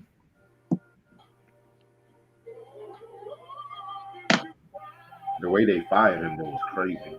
Right. Well, he left or whatever. You know, He left. I feel like the Church of Scientology did it, but you know, I'm gonna keep my mouth shut on that. You know, them Scientologists gonna come after you. Right? You know, Tom Cruise gonna be leading the way. man, fuck Tom Cruise. He's the Mickey Mouse of the Scientology. I'm sorry. Tom Cruise is the Mickey Mouse of Scientology. The He thinks he's the Louis Farrakhan of Scientology, but he's really not.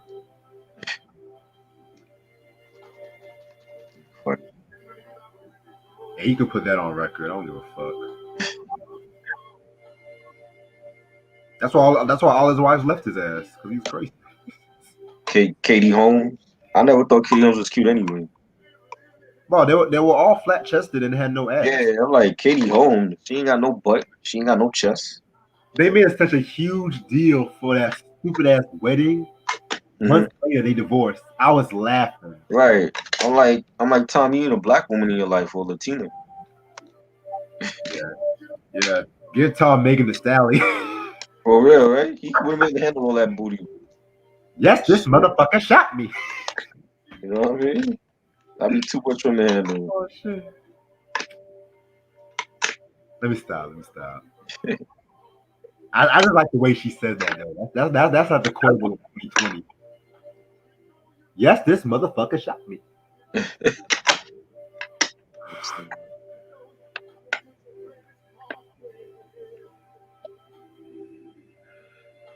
Yeah, Ronnie. I consider Kenny Lattimore lullaby music. Kenny Lattimore was a great singer. He's underrated. He always puts me. He put you to sleep. Yeah. Oh Lord. I mean, I like his first album. It always puts me to sleep. Put you to sleep, wow. like if I had a kid, I'll buy him and Shantae's album just for lullaby music. Oh wow. Never Too Busy. That was my joint though. Never Too Busy is dope. That was a dope bro.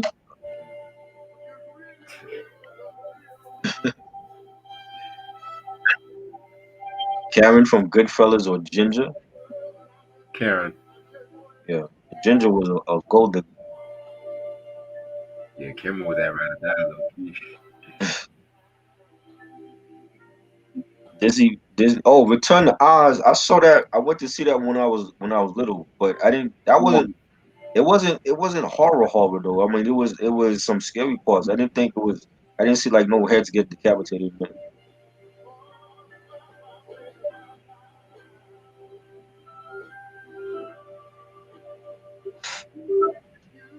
I didn't see the other ones. Do you guys ever wonder what your singers be going through when they write about heartbreak? Yeah, they go through heartbreak. I mean, What you?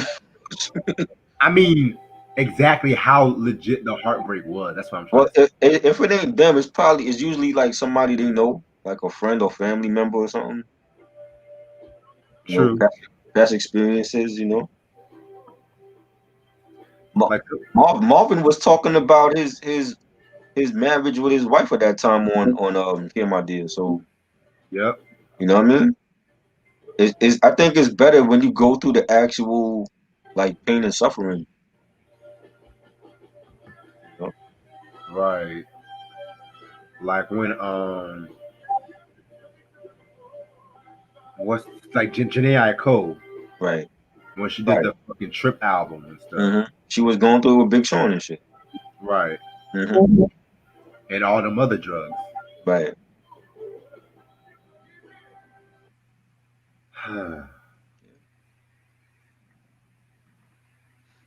Oh, hell, when Teddy Pendergrass wrote, the whole town's laughing at me. Mm-hmm. Yeah, you must have really lost a bill to have the whole town laughing at your ass and knowing your business. For real, man. When Gladys sang Neither One of Us will be the first to say goodbye. Mm-hmm. Favorite heartbreak song? That's a tough one. So many. Oof, damn. Hold on, I might need a shot for this. Hold on. Oh, actually no. Whitney Houston, Saving All My Love for You. That was a great one, definitely. Because Whitney was the side chick in that song. Mm. See, y'all over here saying Whitney perfect and all that shit, but Whitney was getting in. Ronnie, I'm tired of that Lenny Williams song. I'm sorry. I am so tired of Cause I Love You. I am so fucking tired of that song. Girl, you know I love you. Oh my God. God. I love Lenny. But come on, man. I just cannot hear that song again. Right.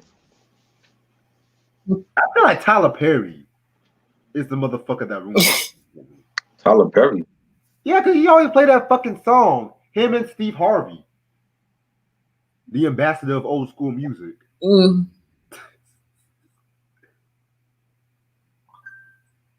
God, you know what? I'm gonna tell Shamar. I know Shamar's up. Hold on. Favorite.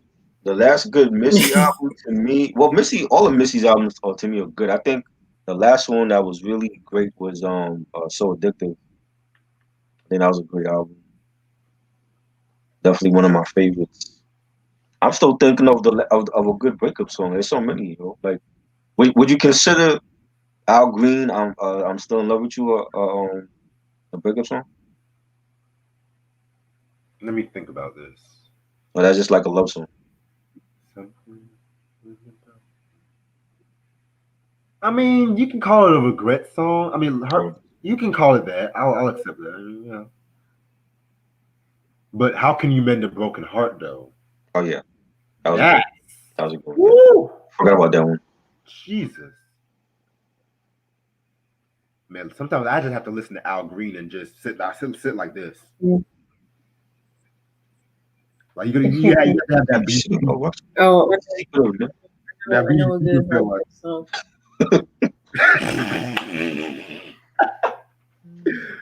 This nigga B was this the whole movie. Oh Lord.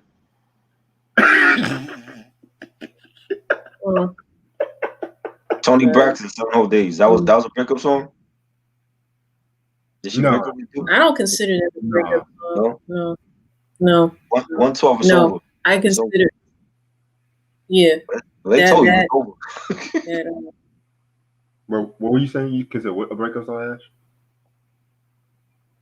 I was saying, how could an angel break my heart? Ooh, oh yeah. That was too. Yeah. Forgot about that one. Broken Hearted, Brandy. Duh. And mind you, Wanye was fucking Adina Howard. Adina Howard, right. But there was rumors of him and Brandy hooking up too. What? There was rumors of him and Brandy actually hooking up when They did hook up.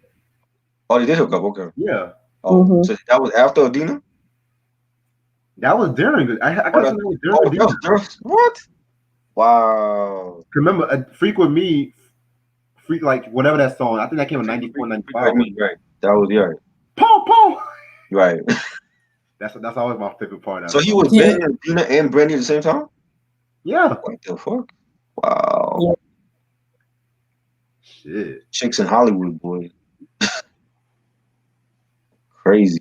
Adina was way finer than Brandy, though. I'm sorry. At that point, like who had a stronger career though? Yeah, but I'm saying like if you're going off of buns, it's Adina Howard all day for me, man.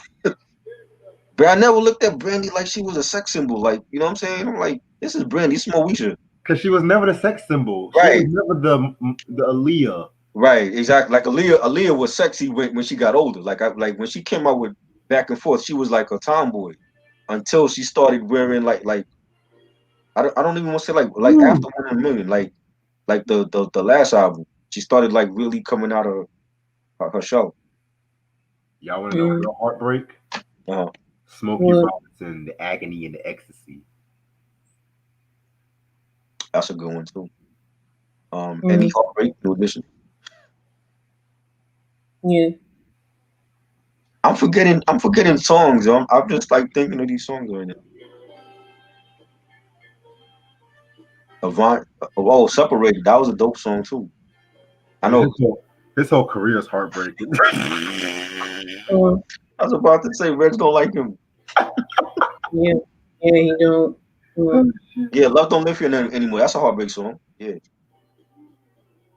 Madonna's Take a Bow. Oh, yeah, Take a Bow. That's a heartbreak song? Yeah, Take a Bow, yep. Really? I didn't think she was talking about a relationship in that song. Oh, Madonna was going through that bedtime stories, man. Let me tell you. Right. Oh, yeah. Jay-Z Song Cry. Oh, yeah. Yeah, Song Cry, right. His only breakup song, really. Kodak Black. Skirt. Oh boy, I don't listen to Kodak Black. I don't. I don't Wildflower. even. But Wildflower Ghost was just dogging the chick out on that song. That don't even sound like. Hell no. He talking about like screwing on the washing machine and all that, and I'm like, that ain't no breakup song. No. Think about Rihanna. I don't know that one. D- What album that's from? That Take About. Good girl gone. No. Yeah, good girl gone bad. Yeah. That Good one. girl. Ooh, Shirley Murdoch as we lay. Oh yeah, that's a good one. This morning. That's a good one. Smokey Robinson and the Miracles. Ooh, baby, baby. Mhm.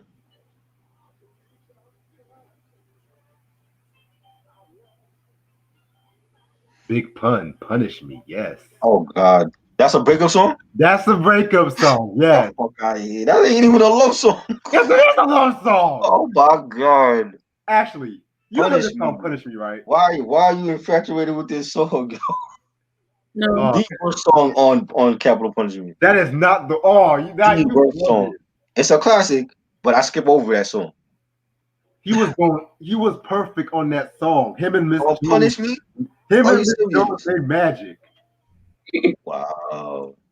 Come back. I want to know the story of that song. Who came up with whose idea was it to get Miss Jones on that song? So you would rather listen to Fat Joe Envy than Punish Me? Envy? What Jones album was that? Envy, the one with the sexual healing sample. Yes, that was a dope song, but it wasn't a love song though. That wasn't a love song. I like the way he sampled that Marvin Gaye joint, but Punish Me, like I think if you gave that track to somebody else, they would have killed it. It don't seem like Hell a Punish no. song. You don't think so? Hell no. If you gave that song to like LL Cool J and you put like Case on the chorus, that wouldn't have been as big hit. The thing about LL, let me tell you something. I love LL, Mhm.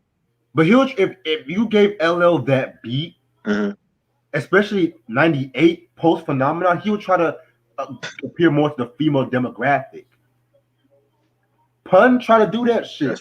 but lyrically, and I mean lyrically, Pun, the punchlines Pun was saying on that, Right. come on, man, it was that typical shit.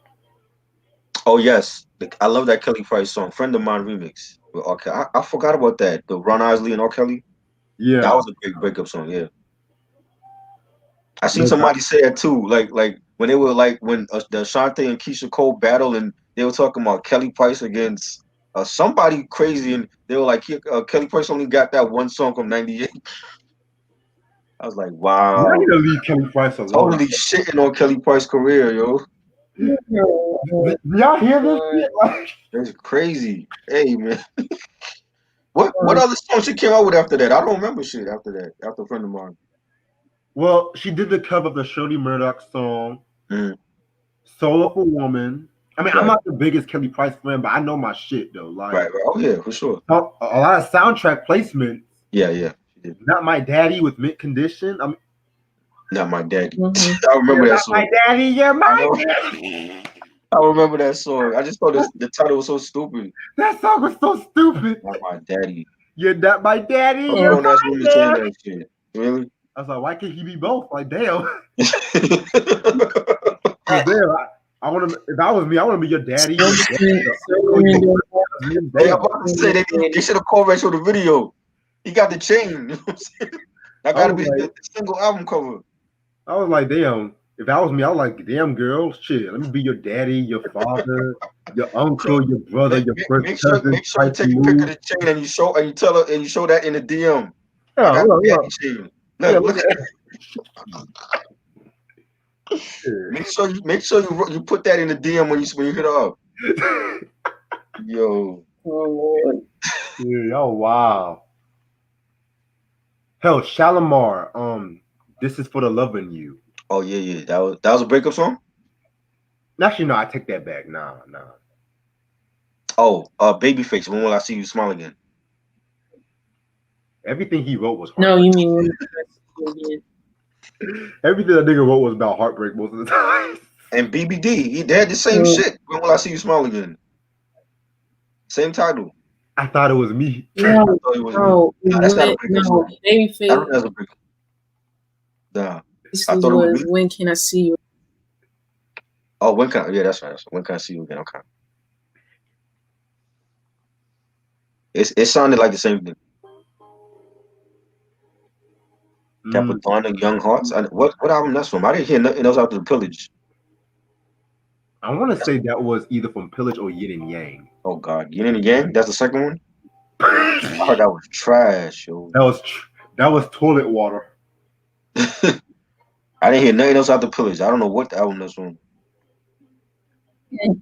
Yo, low Roses key. by Outkast. Roses was a breakup song. Yeah, the whole Love Below was a breakup. The album, yeah, that's true. But Oh. it didn't sound like a breakup song. Mm-mm. You gotta really decipher the lyrics with Andre. Right. Like Prototype. Yeah, Prototype. Oh, it's on the Pillage? Really? Yeah. That's where the best lineup of Shalimar, Howard, Jody, and Jeremy. Yes. Oh shit! It is on the Pillage. My bad. It is. I had to check. It is on the Pillage. Okay. I probably skipped over it though, Ronnie. Shit, I didn't know it was on the Pillage. My bad. I had to do a fact check just now. I'm like, yeah, it is on the Pillage. Shit, I skipped over that. I gotta hear it now. Don't remember that song.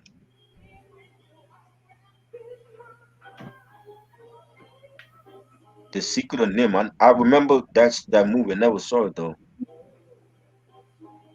I heard about it. I heard that movie. Yeah. Never seen it. Twisted movie. But Sean said it was a dark film. Oh, yeah. RZA's Love Jones. That was a breakup song. Kind of, sort of, yeah. Either that or domestic violence. Oh yeah, well for the wrong reasons, that was a breakup song. For the wrong reasons. Unfortunately. Shut the fuck up. Yeah. You ever saw the video for that shit? You have a video for that? Yes. Crazy. This nigga RZA went in. I think RZA went through that shit before, yo. That shit sounded too real. He sounded like he was so into it, right? Yeah, he sounded way too into that shit, bro. Oh shit. You know? Oh shit. That's the joint. Is that the joint with the girl saying your daddy ain't shit, your mama ain't shit? So man.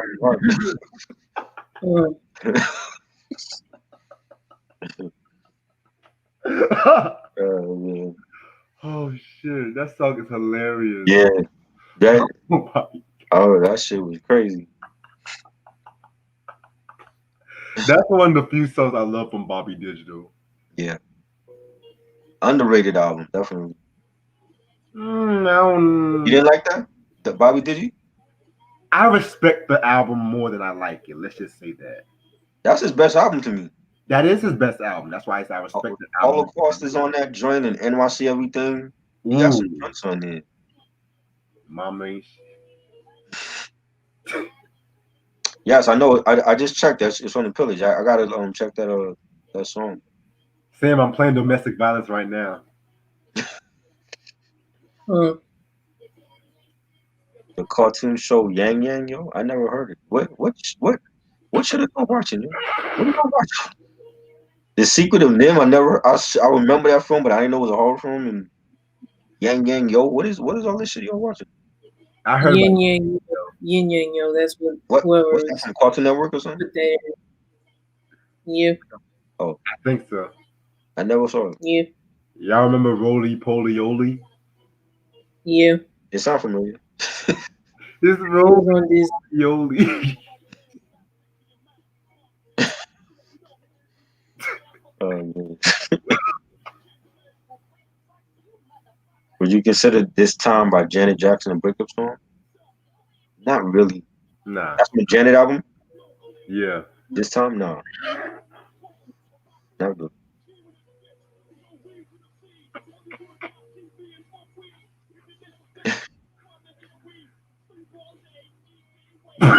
Again is a breakup song. I forgot about Again. I am so tired of that song. Man. Speaking of Janet Jackson, we got to Oh, get. I know. I know.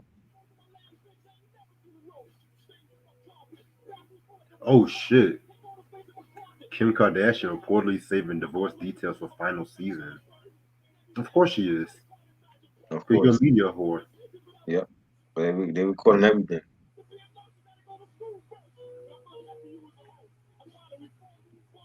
No, Dave Chappelle, no.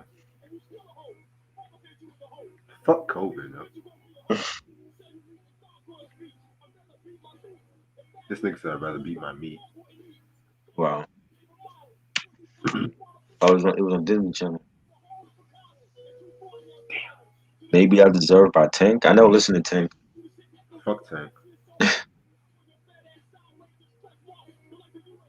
He's just a model for underwear at this point. Is he? He's like one of them pretty boy R&B singers I can't stand.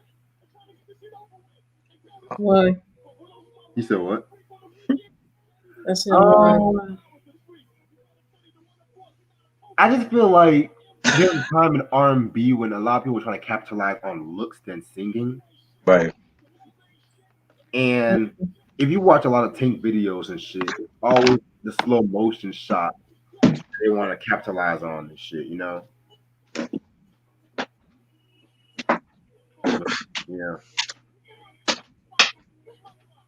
I feel like he's a better actor. Tank? Yeah. What is he acted in? He was in that New Edition miniseries and shit. Oh yeah, that's right. He played Joe Busby. Yeah. Shit, I forgot about that. Yeah. I'm like, if you make a career of acting, you can probably be on more Hardwick's understudy and shit. Yo, you can always kill Tyrese off of the Fast and Furious and add Tank, you know?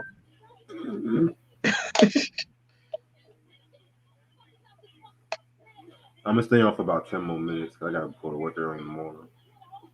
All right. Y'all consider, yeah, that's a breakup song. You Used to Love Me. Yeah. Hell yeah, she was writing about Biggie Smalls.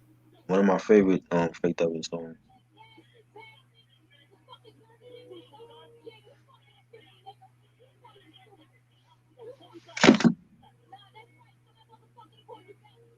What about Bending Knee from Boyz II Men? I always thought that was a proposal song. Proposal song?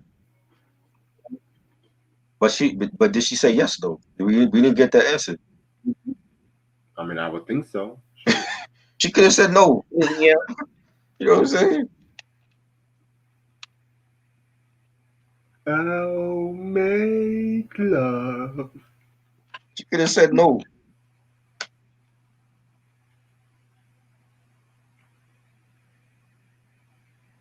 I don't feel like watching the video. I'm just gonna play this song.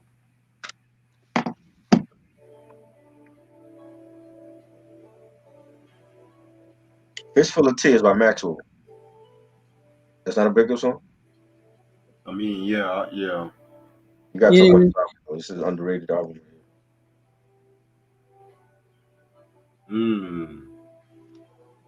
Prince, Irresistible Bitch. That's a breakup song?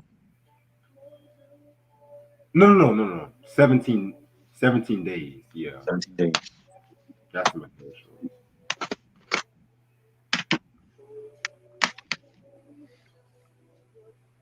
I like Danny Phantom. That was alright. Danny Phantom? That's Nickelodeon. I know I definitely didn't see none of these joints. Low-key, if Danny Phantom was on Cartoon Network, I feel like it would have been more darker. Yeah.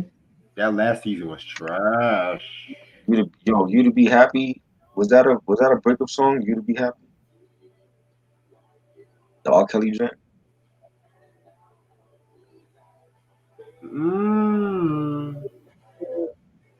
I don't think so. No. Because it's not like he's sad. I think it's one good vibe. I always thought it was a feel good song. Right.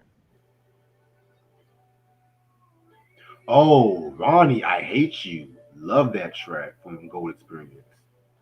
Yeah, that's a dope song.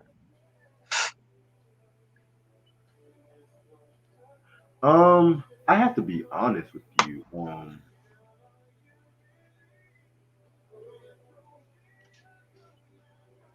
What's that? What's that one song?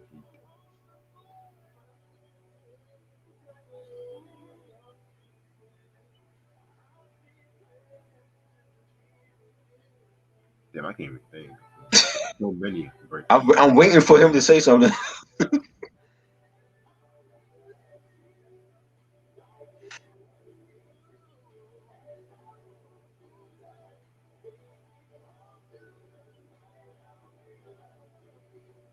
The whole 444 album. Right. Breakup album. Oh, not breakup album, but like what? Like I apologize for cheating on you album. Only J. You think Nas would do that shit? I mean, Nas kind of did it with Life is Good, but he did it good. Yeah, End of the Road. Yeah, End of the Road is the ultimate breakup song. Oh Jesus, I cannot. That's another song I kind of But get yeah, tired of. Nas ain't gonna go out like no simp and be like, "Oh, I'm sorry, Khalees, the marriage didn't work. Let me make an album." He ain't doing that. This nigga Instead, held he told Khalees kick rocks, and he kept the wedding dress that he bought her, and rightfully so. He should have done what he did to that magazine cover, just burn that shit for the album cover. Right, right. You know, give me my money back.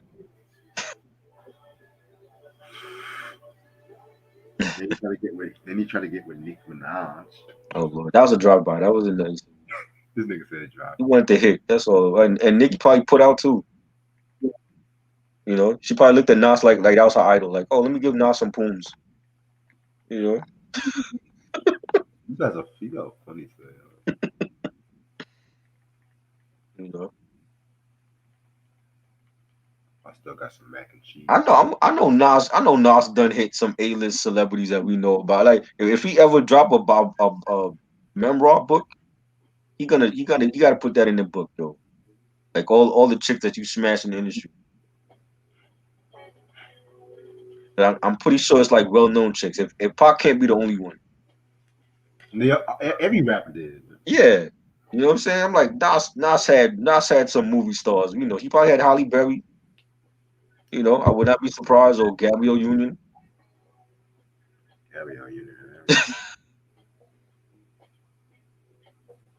You You know. Kung Fu, Curtis Mayfield. Yeah.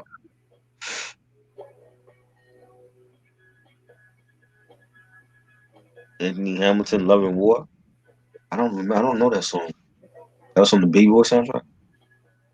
I never heard that whole soundtrack before. Yeah. Interesting.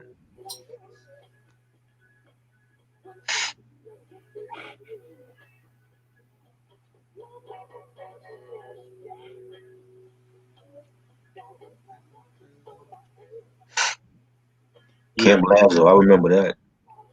same creators of Rocco's Modern Life. Right.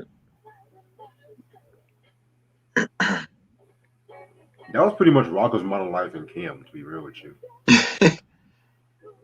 I liked it, but it didn't I have never watched humor. Yeah, I'm careful. That's how you know PC. Mm-hmm. Right.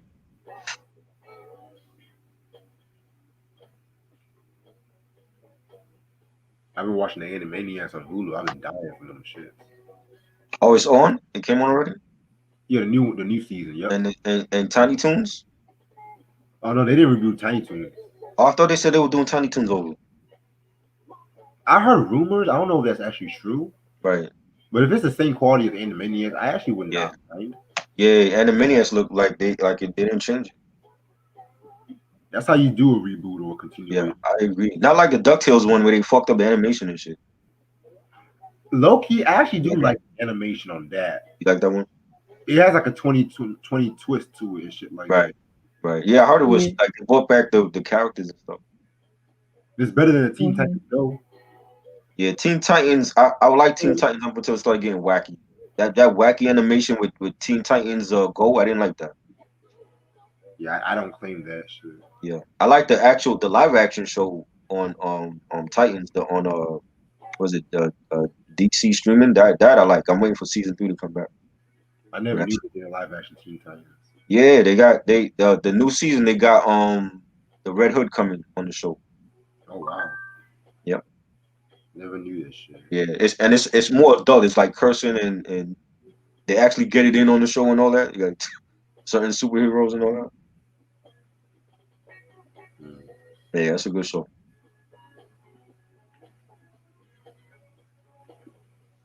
Yeah, Ronnie, I'm listening to Curtis Mayfield. Yes. I thought I was Prince he was playing. Nah. Yep.